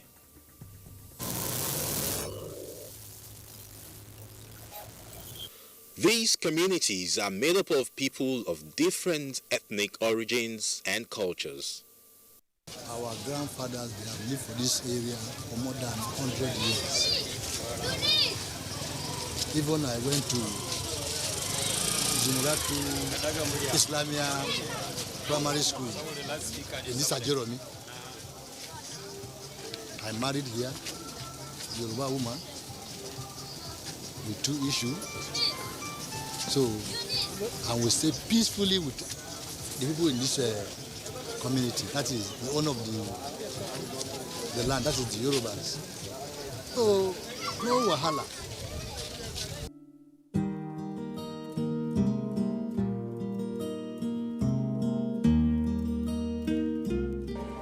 This outfit I'm wearing is very free. It gives a lot of room for me to do, a particular dance step, And that step is from the rest I'm about to talk about on the program today. But now, I'm not going to dance, because immediately I start, you will know where we are. I would like to keep it a bit on the wraps for you to discover as we make the journey into the program Our History today. It's a place some people have referred to as a mini Nigeria. It reminds one of the old Bendel state, which was like a mini Nigeria. So where is this place? Find out soon. My name is Cordelia Obe, and this is Our History. Our History.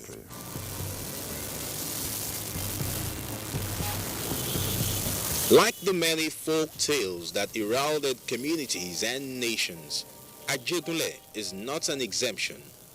History has it that the Ojora royal family, formerly Ojora chieftaincy family and Oluwa family, are the original owners of the land. Osingotonje boundary is boundary between Federal Capital and Western region. Then, Ibiba, Federal Capital who belongs, and Ibiba in the first settlers, no one buying the Federal Capital. Formerly, Kato Debi, Dockyard Lawa La Papa, Ibiti Navy base once. That is where the people of Apapa settled. Then, but the government, federal government, have to make use of that place for Navy base on shift to our CB. We are still on federal government land and for under federal government area. And nígbà yẹn, on fi bíbá ilẹ̀ fún wọn temporarily. They can call it block. So, but I want develop.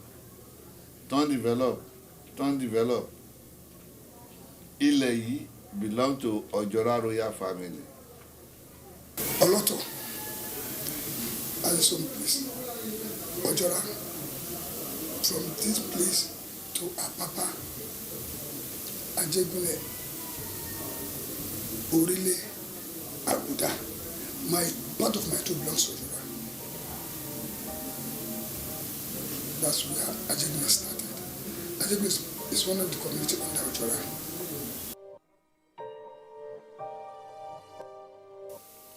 The original settlers of AJ City, as it is popularly called, were said to be fishermen, and there are different legends on the origin of Ajegunle. To access to CBD. In Tongbedani boys, Ode, farmer, Ode Akpeja, Ode Akmeron, Ode Nshoko, Onshi Agbe. The name Ajegunle literally means, "This is where my wealth inhabits." You have to consult Ifa oracle. So what they consult Ifa oracle? It's Ifa that name it Ajegunle. Ajegunle Siribai is a wealth area. Nígbà tó ń kọ́ àwọn èèyàn ní concrete, a máa ń visit àwọn èèyàn wọn níbí. Ẹ wá kí wa níbi tí Ajegunle sí. Wealth náà ń pè ní ajé ń jọ yẹn, ibi tá à ń náwó, ibi tó wó wá ti yọ. Nílẹ̀ Yorùbá tí wọ́n bá fẹ́ tẹ ibì kan dó, wọ́n máa gbé Ifá kalẹ̀. Ifá ló máa sọ ohun tí wọ́n máa ṣe. Nínú ètùtù tí wọ́n ṣe, tí wọ́n fi ìpèsè àwọn ètùtù yẹn, tí Ajegunle fi jẹ́ Ajegunle ni pé ajé tí wọ́n fi ṣe ètùtù yẹn, ibi tó wọlẹ̀ sí ibẹ̀ la wà yìí ni wọ́n fi ń pè ní Ajegunle.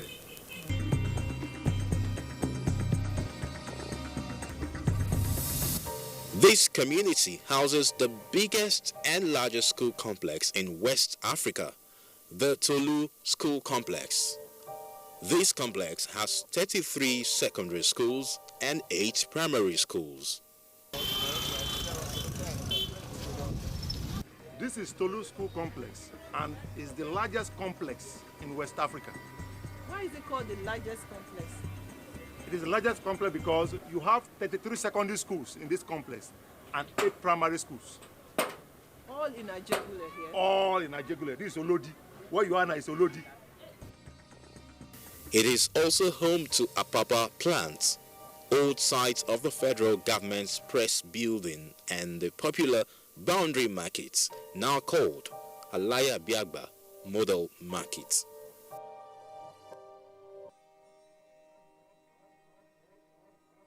And to now, Jaele Rabia Slunje,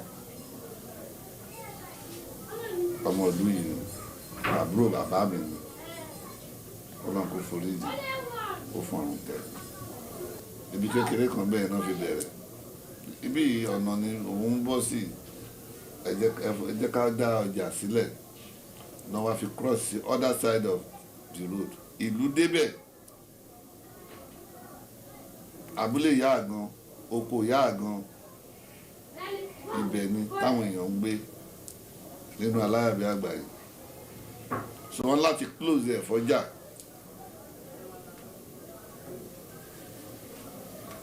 so làwọn bàbá bá dìde náà lọ pẹ́ẹ̀gẹ́ bọ́jà ṣe bẹ̀rẹ̀ ńbẹ̀ ni.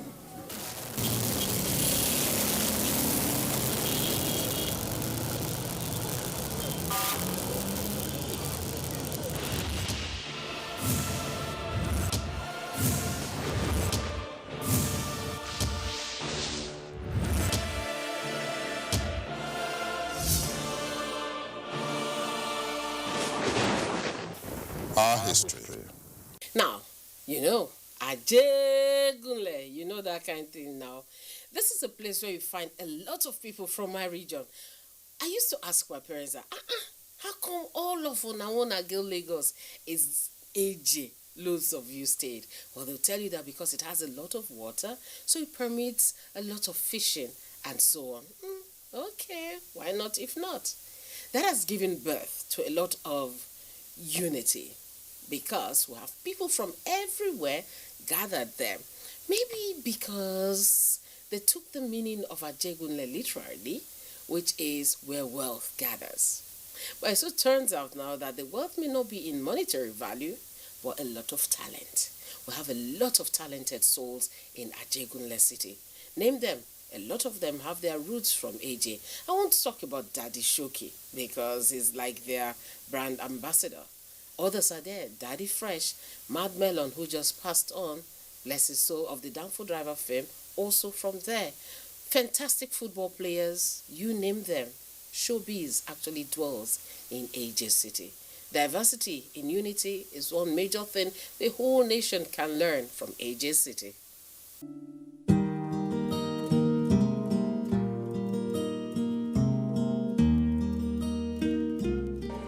Africans attach great value to names. The literal meaning of Ajegunle, a place where wealth inhabits, must have been the reason people of different cultures settled there in large numbers in the past. What will I call Ajegunle? Ajegunle is a large land, and we, the non-indigenous, we are more in size than the indigenous. When the Hausa people came, some of them, because we had Agbo Malu here, some of them are meat sellers, cattle sellers, and what have you. Even this very Coca-Cola here, this is where they normally discharge all these rams during Salah festivity. People come all around Lagos. They go there to buy ram during Salah. Before the government now lease it to Coca-Cola.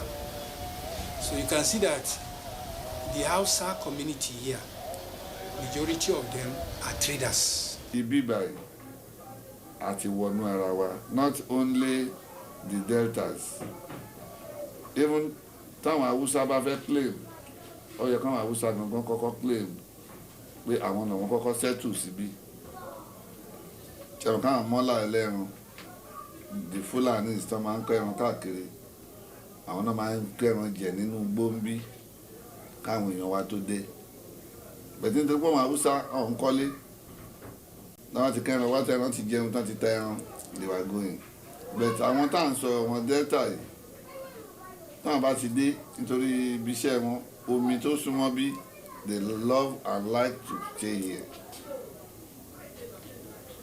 Nǹkan ṣe green ground ju àwọn Hausa lọ nìyẹn. It has been adduced that the Deltas were the major migrants in AJ. Their presence, according to reports derived from oral interview with respected and reliable residents of Ajegunle, the Deltas came into Ajegunle for commercial purposes. Actually, Delta people came in as a result of movement seeking greener pastures. A large chunk of that population were those that were working for the Europeans before they left along the Apapa axis, the GRA. They work as cleaners, housemaid, house helps, you know. That's how the population started, you know. Aside this, the early influx of population by tribes to Ajegunle recorded people from mid-belts, Kwaras, Igbos, and Hausas. The cultural diversity in AJ must have made the people adopt pidgin language as its main mode of communication. If you don't gum this key now, you need to press this key well, understand? And press the both four sides very well, in case of efficacy. I'm saying this later, they do it. This I take this one and press it very well. My name is Caroline Wadis. I come this Ajawule. That time they run for Abiola. Around 1993 or so. Yes. So what you come carry you come to this place? What you carry me come now? My husband carry me come here. Since that time where they stay here, how life at Jegule with your children? That time I come here, I make them for this Ajawule. This Ajawule, I make them well. Now here I take 6 pikin are born. Them go university. This is my market. Since I day here, Eric never worry me. Something never do me. But better they see. Let me say Ajegule really favor you. He favor me well. He favor my children well. No, but sometimes we they hear something say Ajegule na bad place. Say now, let me say no be true. This Ajegule, you see, many people. Ogaline. Yeah, people who get money, now from Ajegule them they get money. People don't really hard to for far place. Now here, you go take 3 years picking. If you bought 7, you go buy okolo, 15 naira, buy fish, 100 naira, buy crayfish, buy something, 50. You go take and cook them. You are picking 6 picking in a bun.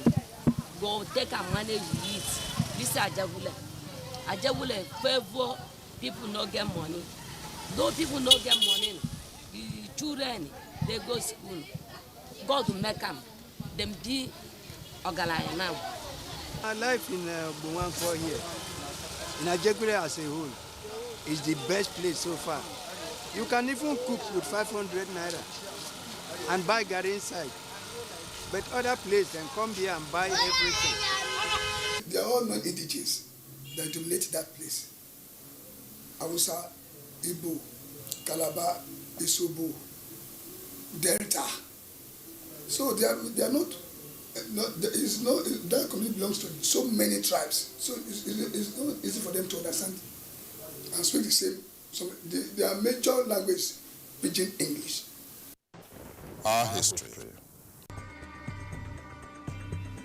Some people always link Ajegunle with negative belief as a place full of slums, hooligans and ghettos.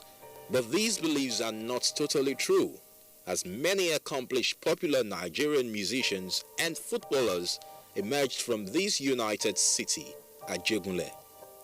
The likes of Daddy Shoki, Basket Mouth, KC, Monday Odiaka, Taribo West, to mention just a few.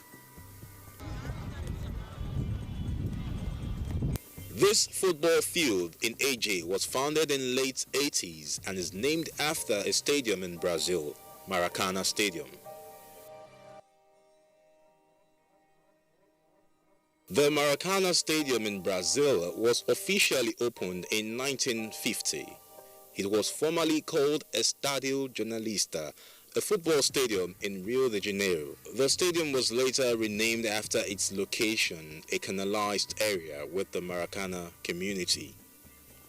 But the Maracana of Ajegunle has its own history. You are welcome to Maracana Stadium in Ajegunle, Tolu School Complex. This field started as early as 19 1979 during the reign of Papa Jakonde. And ever since then, Maracana has been producing talents for the nation. As at that time, Maracana was a very bushy area. Human being can't go there. Swamp and bushy. We said, okay, what do? We have to migrate. So we said, okay. He said everybody should come with cutlass, knife, and other things for us to clear that place and manage, depending when they will finish the school.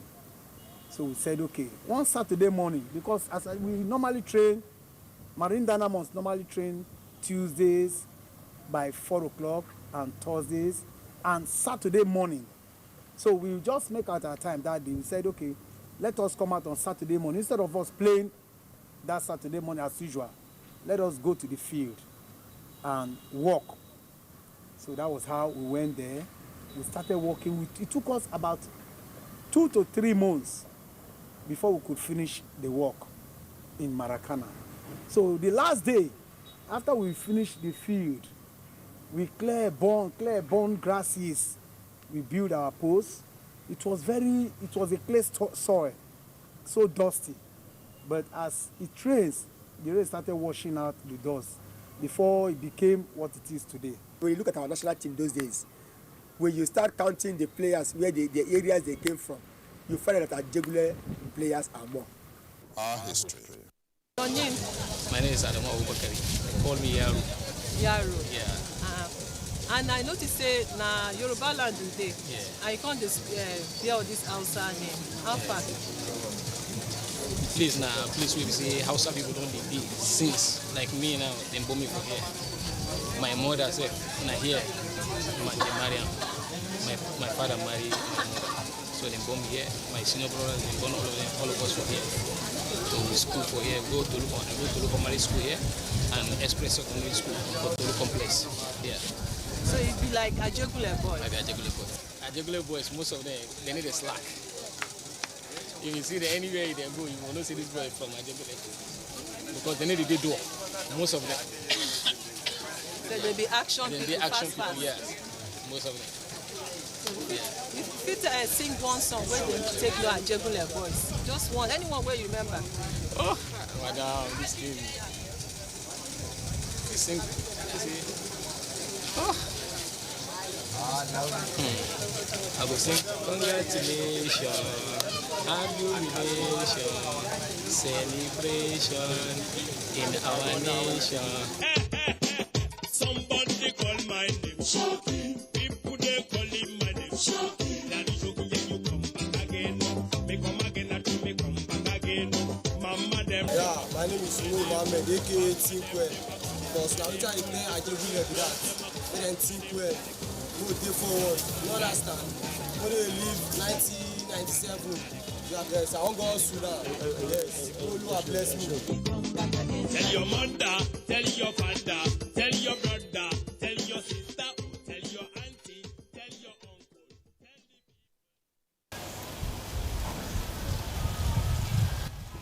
Every society has its good and bad story. Age's city cannot be an exception, though some believe hoodlums are making life unbearable for people living in Ajegule. But the fact still remains that AJ is a land of unity as different ethnic groups live together peacefully, thereby confirming a popular name, the United City of Ajegule.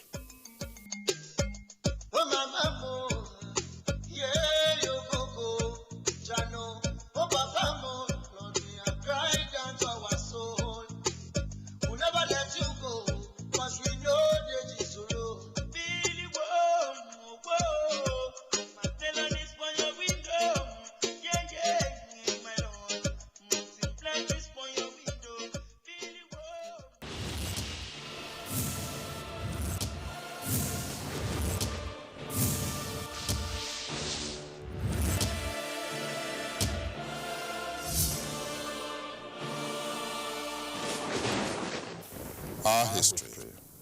Well, we have to go now, and it's great to know that a community like Ajegule, as small as it is working very well. with all the different tribes gathered there, you see that they do not really notice the difference. Why? You have each unit having its own leader and working with the Bales and the Oba to ensure things move smoothly. With all the talent, all the wealth you can find there, it is a mini Nigeria. And so, on our history, we are encouraging all Nigerians to behave the way they behave in AJ. Let's be united. Each team, each unit working with the next and working with the top at the center to make sure the country is what we want her to be. I'll see you next time. Till then, remember to be nice, to be fair in all you do. I'm Cordelia Obey. Bye-bye.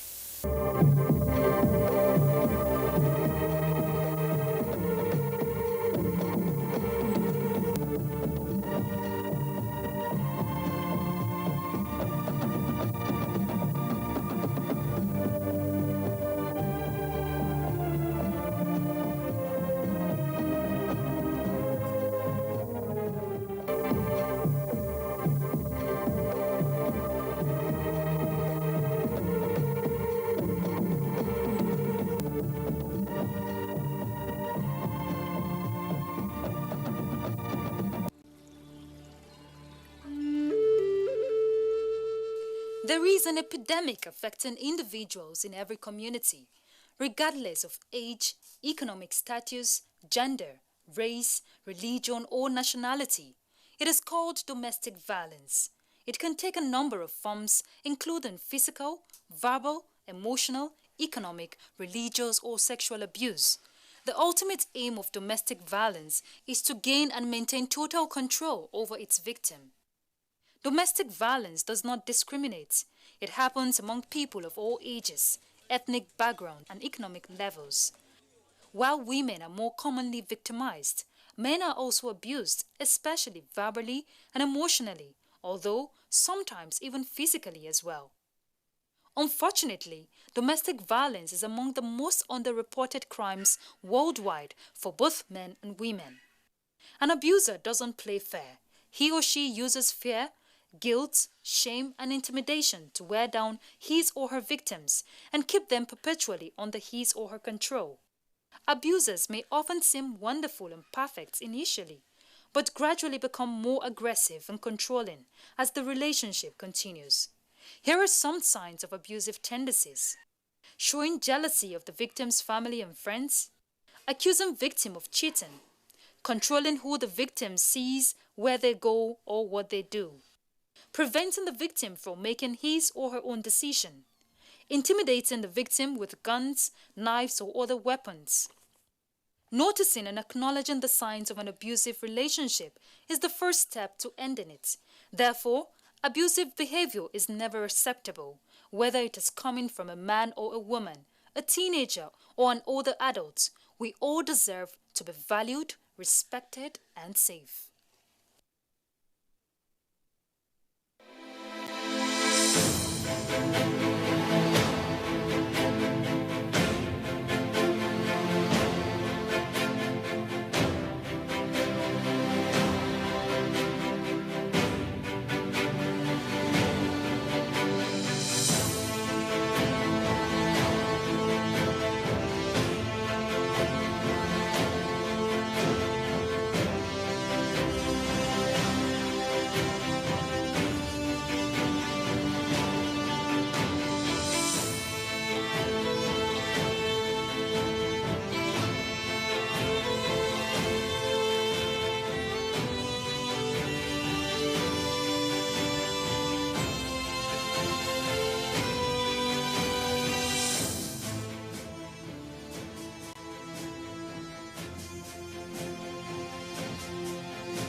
Welcome to Abuja, the place that unites Nigeria.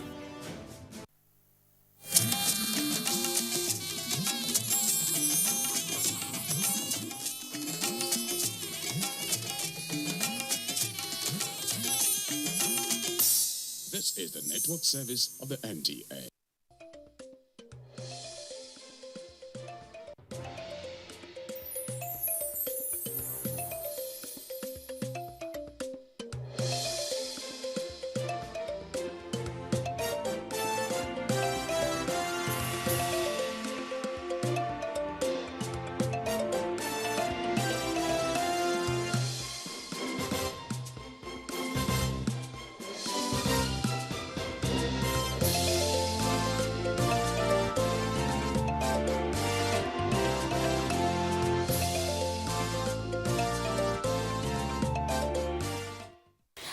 this to education and quality assurance.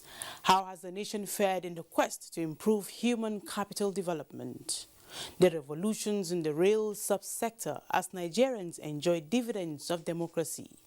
And correspondent examines federal government's efforts at improving tertiary health institutions.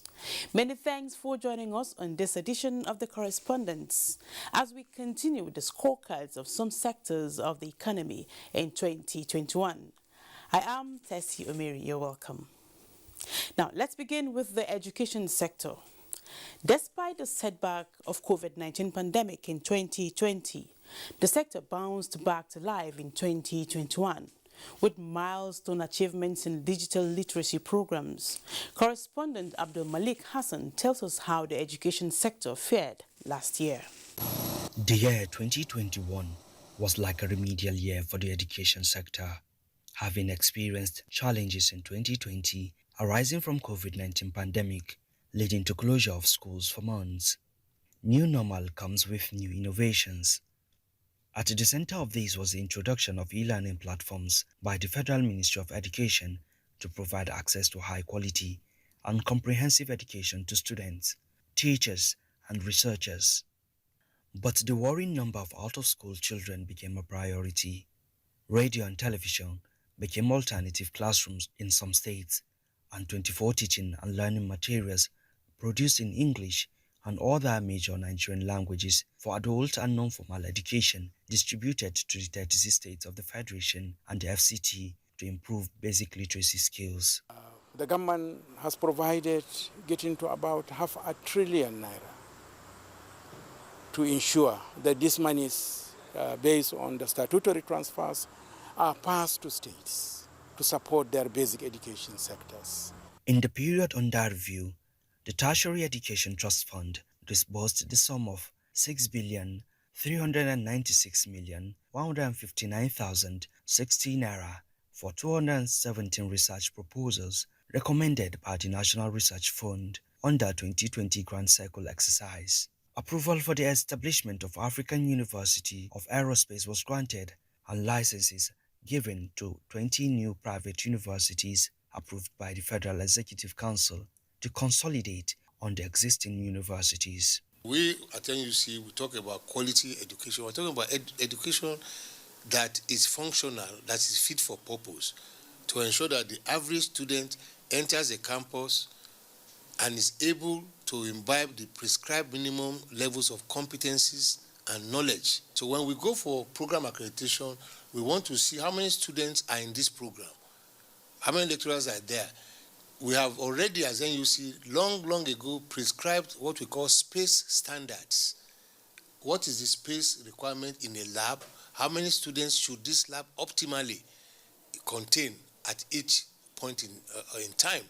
On teachers' quality and motivation, the present administration has taken measures to encourage them, including allowances for teachers in hard-to-reach areas and timely promotion to eliminate stagnation. When you look at the 65 years extended years of service of Nigerian teachers, which was approved by Mr. President, rural posting allowance, science teachers allowance, housing scheme for teachers in rural areas, reintroduction of bursary allowance to education students in universities and colleges of education. These are milestone achievements. In terms of digital literacy training program, at the level of TRCN has been empowered to be able to provide the digital literacy training program for Nigerian teachers. Yes, you know, the funding that were provided, you may say that they have not been able to go run, but at least we have started from somewhere. Players in the sector have commended government's various efforts in reducing the number of out-of-school children, but were quick to add that the momentous must be sustained to ensure that the nation does not slide back into a hub of vulnerable children with no access to quality education. Problems are there. Challenges are there. And I think going forward and with the determination of the President, particularly after the GPE meeting in London, we are very certain that a brighter future awaits the basic education sector. With a set budget of 1.29 trillion naira, amounting to 7.5% of the total budget of slightly above 17 trillion naira for the sector in the 2022 budget, it is hoped that the knowledge impacting sector will continue to soar towards meeting its mandate. Yes, it can only get better with the Nigerian education system to enable it, compete favorably with others globally. Many thanks, Abdul Malik. And to the transport sector, precisely the rail subsector. 2021 was a remarkable year for the rail mode of transport. Apart from the inauguration of one of the most strategic rail networks to trade and commerce in the sub-region, contractual agreements were sealed for the commencement of sizable number of rail projects. Correspondent Michael Olale in this report examines the achievements so far and the projection for 2022. The rail subsector, like any other, took a bold step to eclipse the devastating effect of COVID-19 on mobility in 2021. In spite of this challenge, the prospect was to increase daily round trips to 16 on the Lagos-Ibadan rail line. Although not totally achieved, the inauguration of the project for full commercial services by President Muhammadu Buhari was a turning point, as the rail mode of transportation is now the preferred choice along the corridor. The connection through rail would position Nigerian ports as the choice for import and export business of the people of landlocked Niger Republic. The extension of the Lagos-Ibadan rail line by 6.8 kilometers to gain access into the port is a huge win for business owners already frustrated by the unending gridlock at their Apapa Port corridor. The old good days of railway, moving containers, moving goods, moving farm produces, moving livestock is gradually getting back.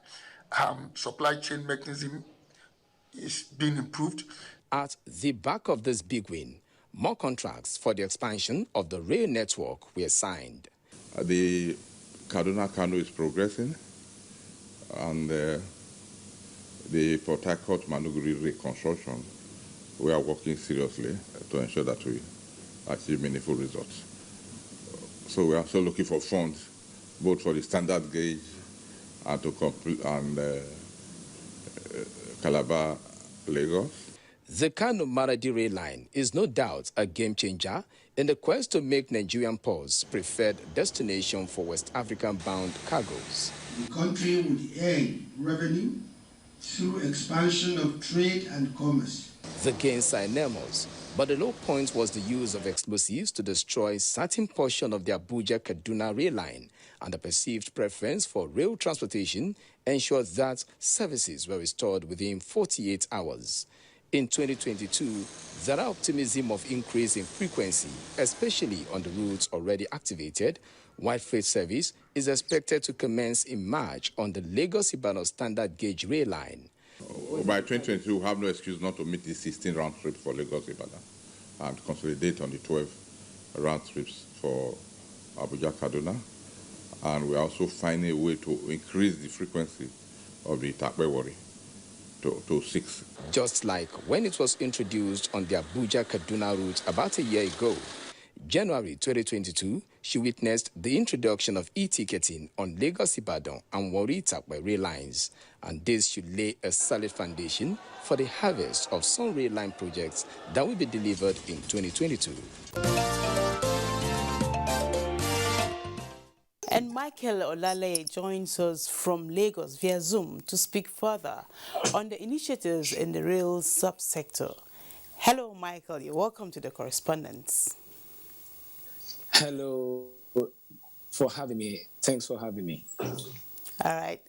Michael, the good old days of rail transport are here again. What does it feel like, going to a train station and seeing Nigerians trooping into the train? Now, of course, there is a huge transportation market along the Lagos-Ibadan corridor. This is a 156-kilometer rail line that cuts across 3 major states, in which one boasts of more than 15 million population. And coupled with the uncertainty on the expressway then, the coming on board of the rail system was timely.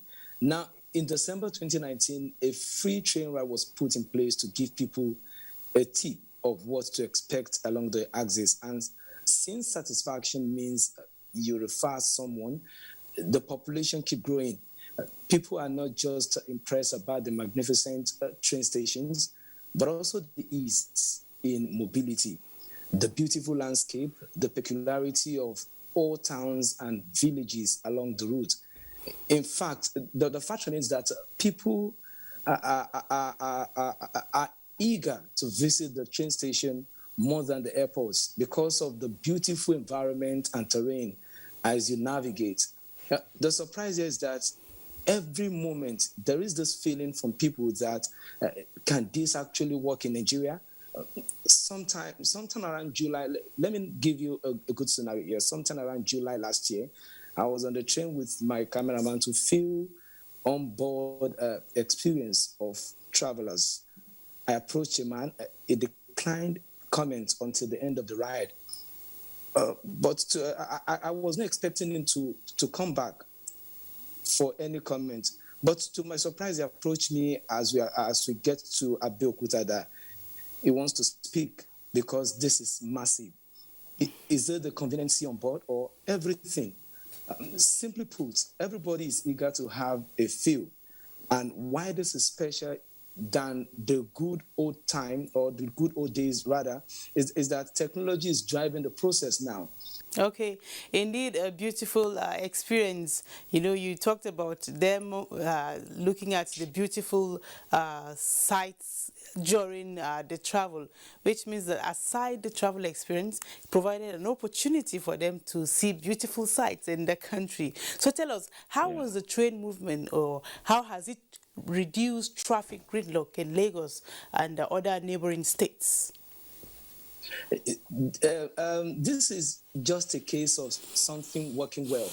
If an adage that says that if it aren't broken, why fix it? People are increasingly satisfied with moving through the rail, and the general assumption is that if you can plan your trip through the rail, why go through the road? This development is reducing concentration on the road because some are still skeptical of reverting to the road since they feel good with the rail. You know, one of the challenge along the Lagos-Ibadan Expressway is that there are phases of traffic that you must battle with along the axis. After you escape the long bridge, you have to face the constraint along the Ibafo, then down to Redemption Camp and towards Ibadan. So, but with coming on board of the rail system of transportation, people no longer feel interesting to apply that route any longer. They prefer going through the rail. And the initial issue surrounding cost of traveling through the rail is no longer there. Because on the average, it is at par when you put into consideration the cost of going through the road. And this means that less vehicles, whether commercial or private, now travel on the highway, since it is more convenient going through the rail. Now, there is this issue of ticket racketeering in some stations. What is the experience in Lagos, and how will the e-ticketing, address this issue? I think it is a problem in places where the e-ticketing is not in place. Before now, the Lagos-Ibadan Expressway, they are still working on getting the e-ticketing platform on board.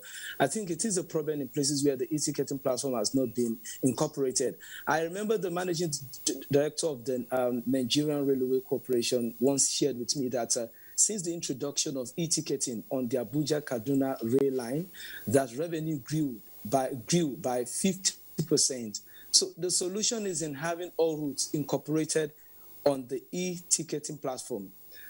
With the bidding and the opening of bidding for e-ticketing platform, Lagos-Ibadan and Warri Takwe should be on that platform anytime soon. And then I think with more frequency activated, it will be easier for any traveler to know right from their home if they are getting on the train or not. And this will eliminate the assumption of ticket racketeering. Why I said his assumption is that, let me share a scenario with you during the Eid al-Kabir celebration.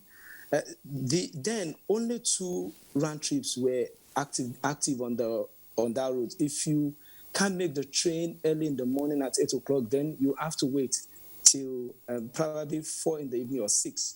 On this particular day, the volume of passengers at the train station ensured that the train was filled before 7:30, and the track existing, and we still have a lot of passengers at the train station assuming that probably tickets have been racketeered or whatsoever.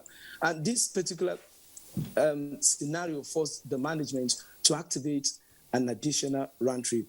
Okay, with more projects in the rail subsector, tell us, what's the outlook for year 2022? The beauty in all of this is that 2022, we witnessed ease in mobility for passengers and goods. Freight service will commence on from Lagos, the port, from the Papa port in March. And so a good one for business owners because they'll be able to move their stock cheaper and in large volume. Another beauty in this development is that states are keen into the initiative of the federal government. A good example is Lagos State. Because of the existing rail network, Lagos State is already conceptualizing or thinking or working towards putting in place what we call the red line and the blue line. It's a type of transportation model that will ensure that intra-transportation, let me put it that way, is an intra-transportation network that will also translate to more jobs for people. It will translate to economic growth.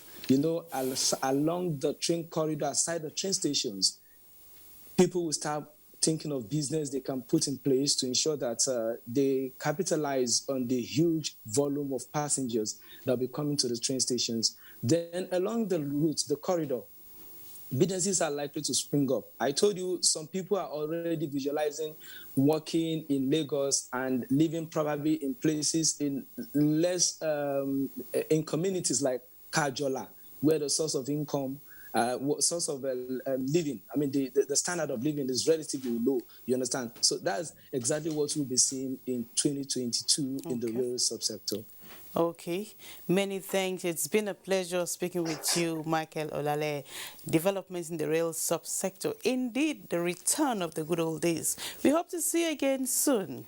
Have a wonderful day. My pleasure. Have a beautiful 2022. Still on the correspondence, tertiary health institutions and their impact on Nigerians. Join us again after the break. Recently, both the President and Vice President demonstrated leadership by being among the first Nigerians to have the AstraZeneca vaccine administered to them on live TV for all in the country to see. Subsequently, many federal ministers, political leaders, and members of the Presidential COVID-19 Task Force have publicly taken the vaccine to follow in the footsteps of President Buhari and Vice President Oshibaja. To obtain it yourself, please go to the NPHCDA website. There is a link to click on in order to register and schedule your vaccination. In the meantime, please continue to wear face masks, wash your hands frequently, use hand sanitizer, and observe social distancing. This message was brought to you by the Federal Ministry of Information and Culture.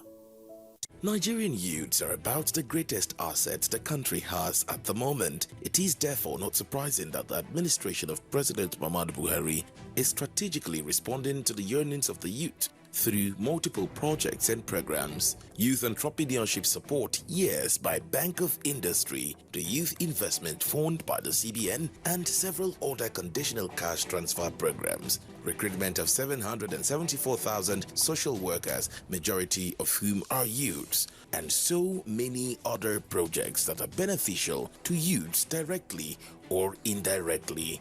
If the administration can do all this, definitely with a degree of patience and time, it can achieve more. Nigerian youths must come together to say no to terrorism, no to vandalism, and no to all disruptive tendencies. Hashtag Youth for Greater Nigeria. Pacifying the youths, unifying the nation. Welcome back. If you're just joining us, you're watching The Correspondents.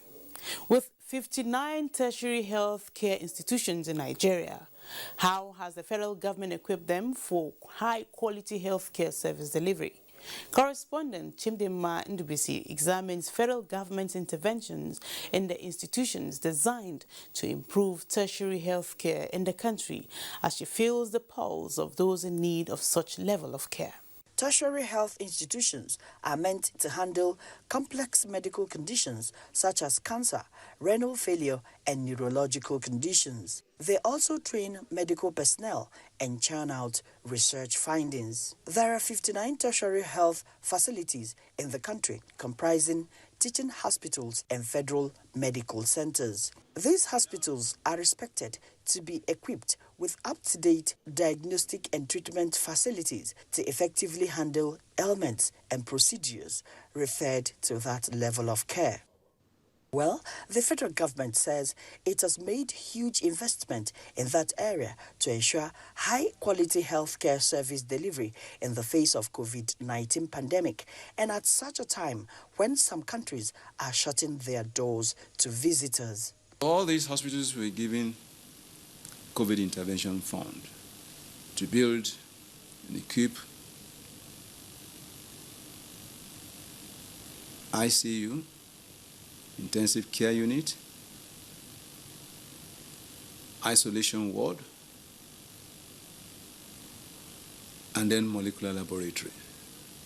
That is a lot of achievement in terms of improvement in the federal tertiary hospitals. And of course, part of that money was to be used for personal protective equipment as well.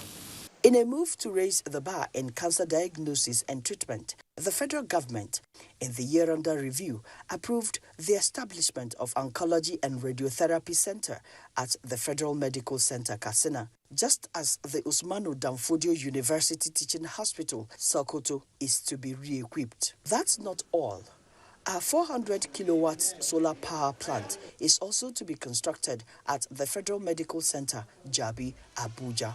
All these were approved by the Federal Executive Council. Following this development, patients say access to quality health care is no longer far-fetched. The facility, they are good because even their scan, the hospital I went before I came here, the scan they were giving me, the thing was not actually giving me what I want. But when I came here, I compared that their scan here too is wonderful. Their machines are good, their systems are good, and the environment too is neat. For cancer patients such as 44-year-old Elizabeth, who is a junior civil servant with a retired civil servant's husband, the appeal is for more to be done in subsidizing high cost of cancer treatment. I use 380,000 every 3 weeks in order to take these treatments.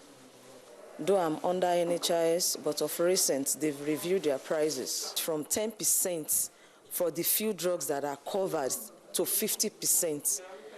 I used to pay 12,000, 13,000. I have to pay 53,000 for that one. Then before getting my S18, that is 235,000 plus. The very, very expensive drugs are not covered. The docetaxel that is covered, at times you will come.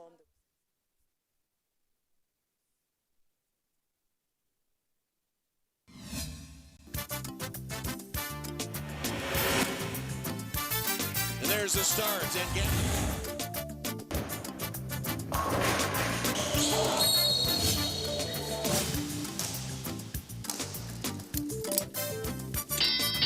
Promises to Shara. Winds up that right hand.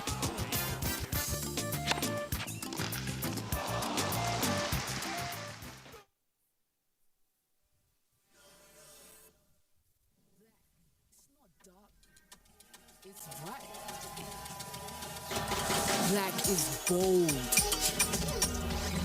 Black is every color, all together.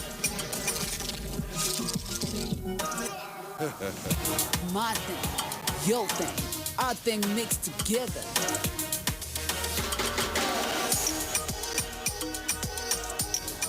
Black shines bright. Drink it in. Difference between regular data and MTN data. I'll show you. With regular data, you get this. But with MTN data, you get moved right into the action like this.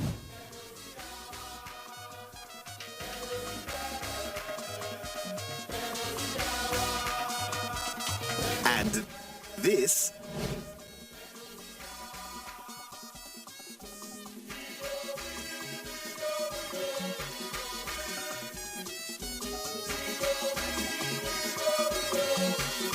And this.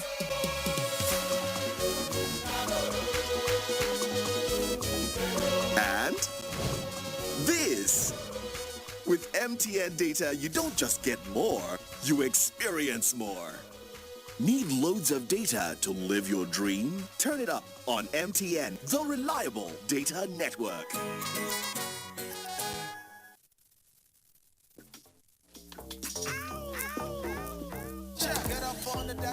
Get up on that drip like if it go what I hustle down my rap. I'm on a never way, money stretch like Shoki long that down, they don't you got. See I don't see my top flow like we big get kata. That bet and win your share of 100 million naira in prizes feeling. That AFCON feeling, that's Bet King.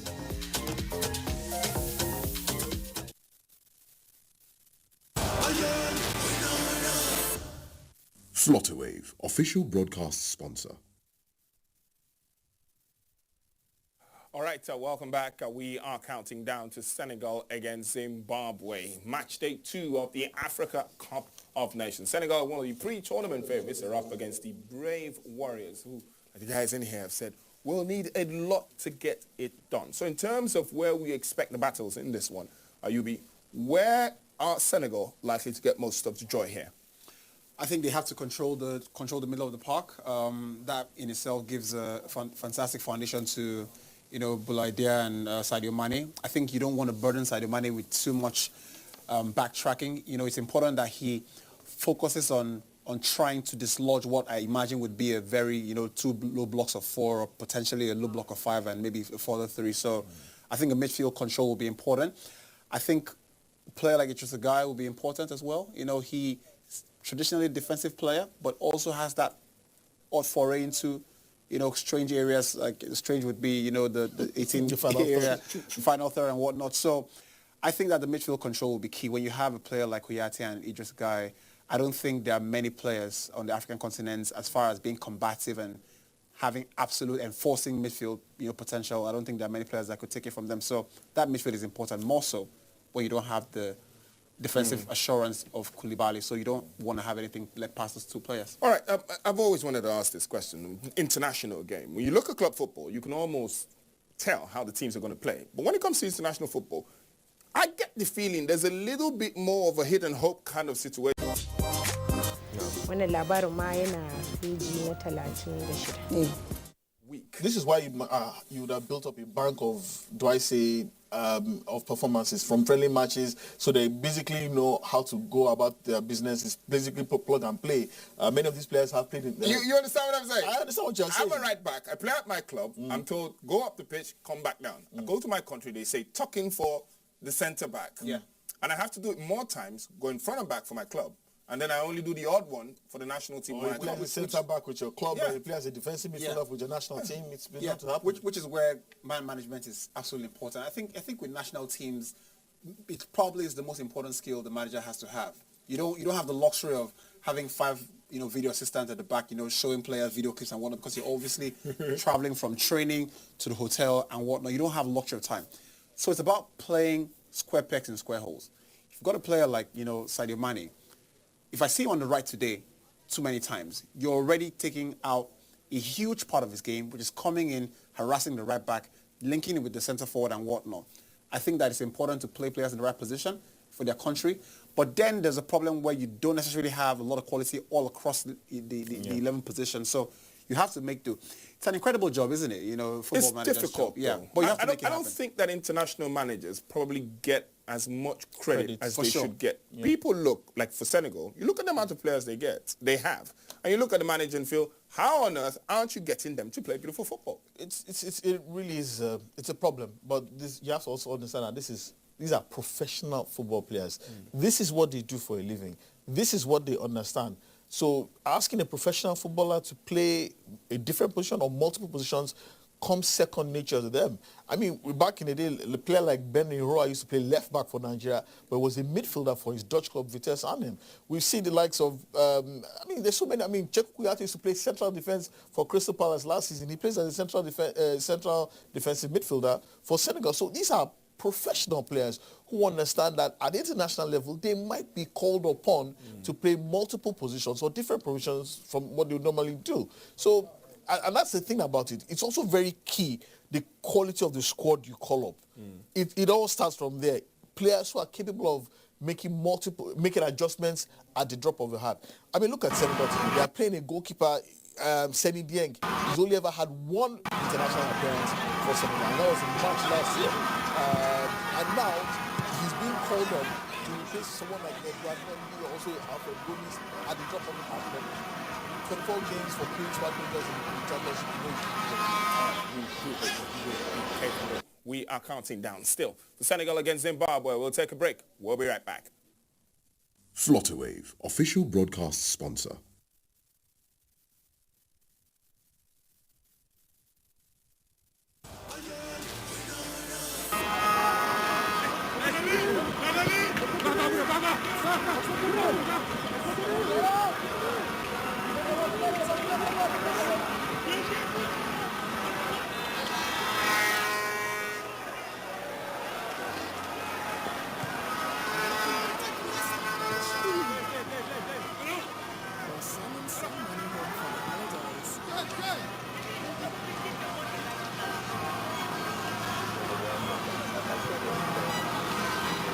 It's about the 90,000 businesses across 13 countries in Africa who trust us to keep their promises.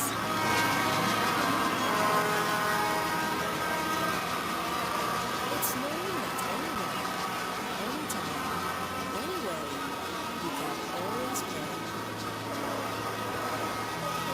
Flutterwave, simplifying payments for endless possibilities. Senegal versus Zimbabwe. What a wild foot. Alright, so welcome back. We are to Senegal against Zimbabwe. We are on the way. We'll go straight down to Cameroon. The first 45 minutes, Senegal against Zimbabwe.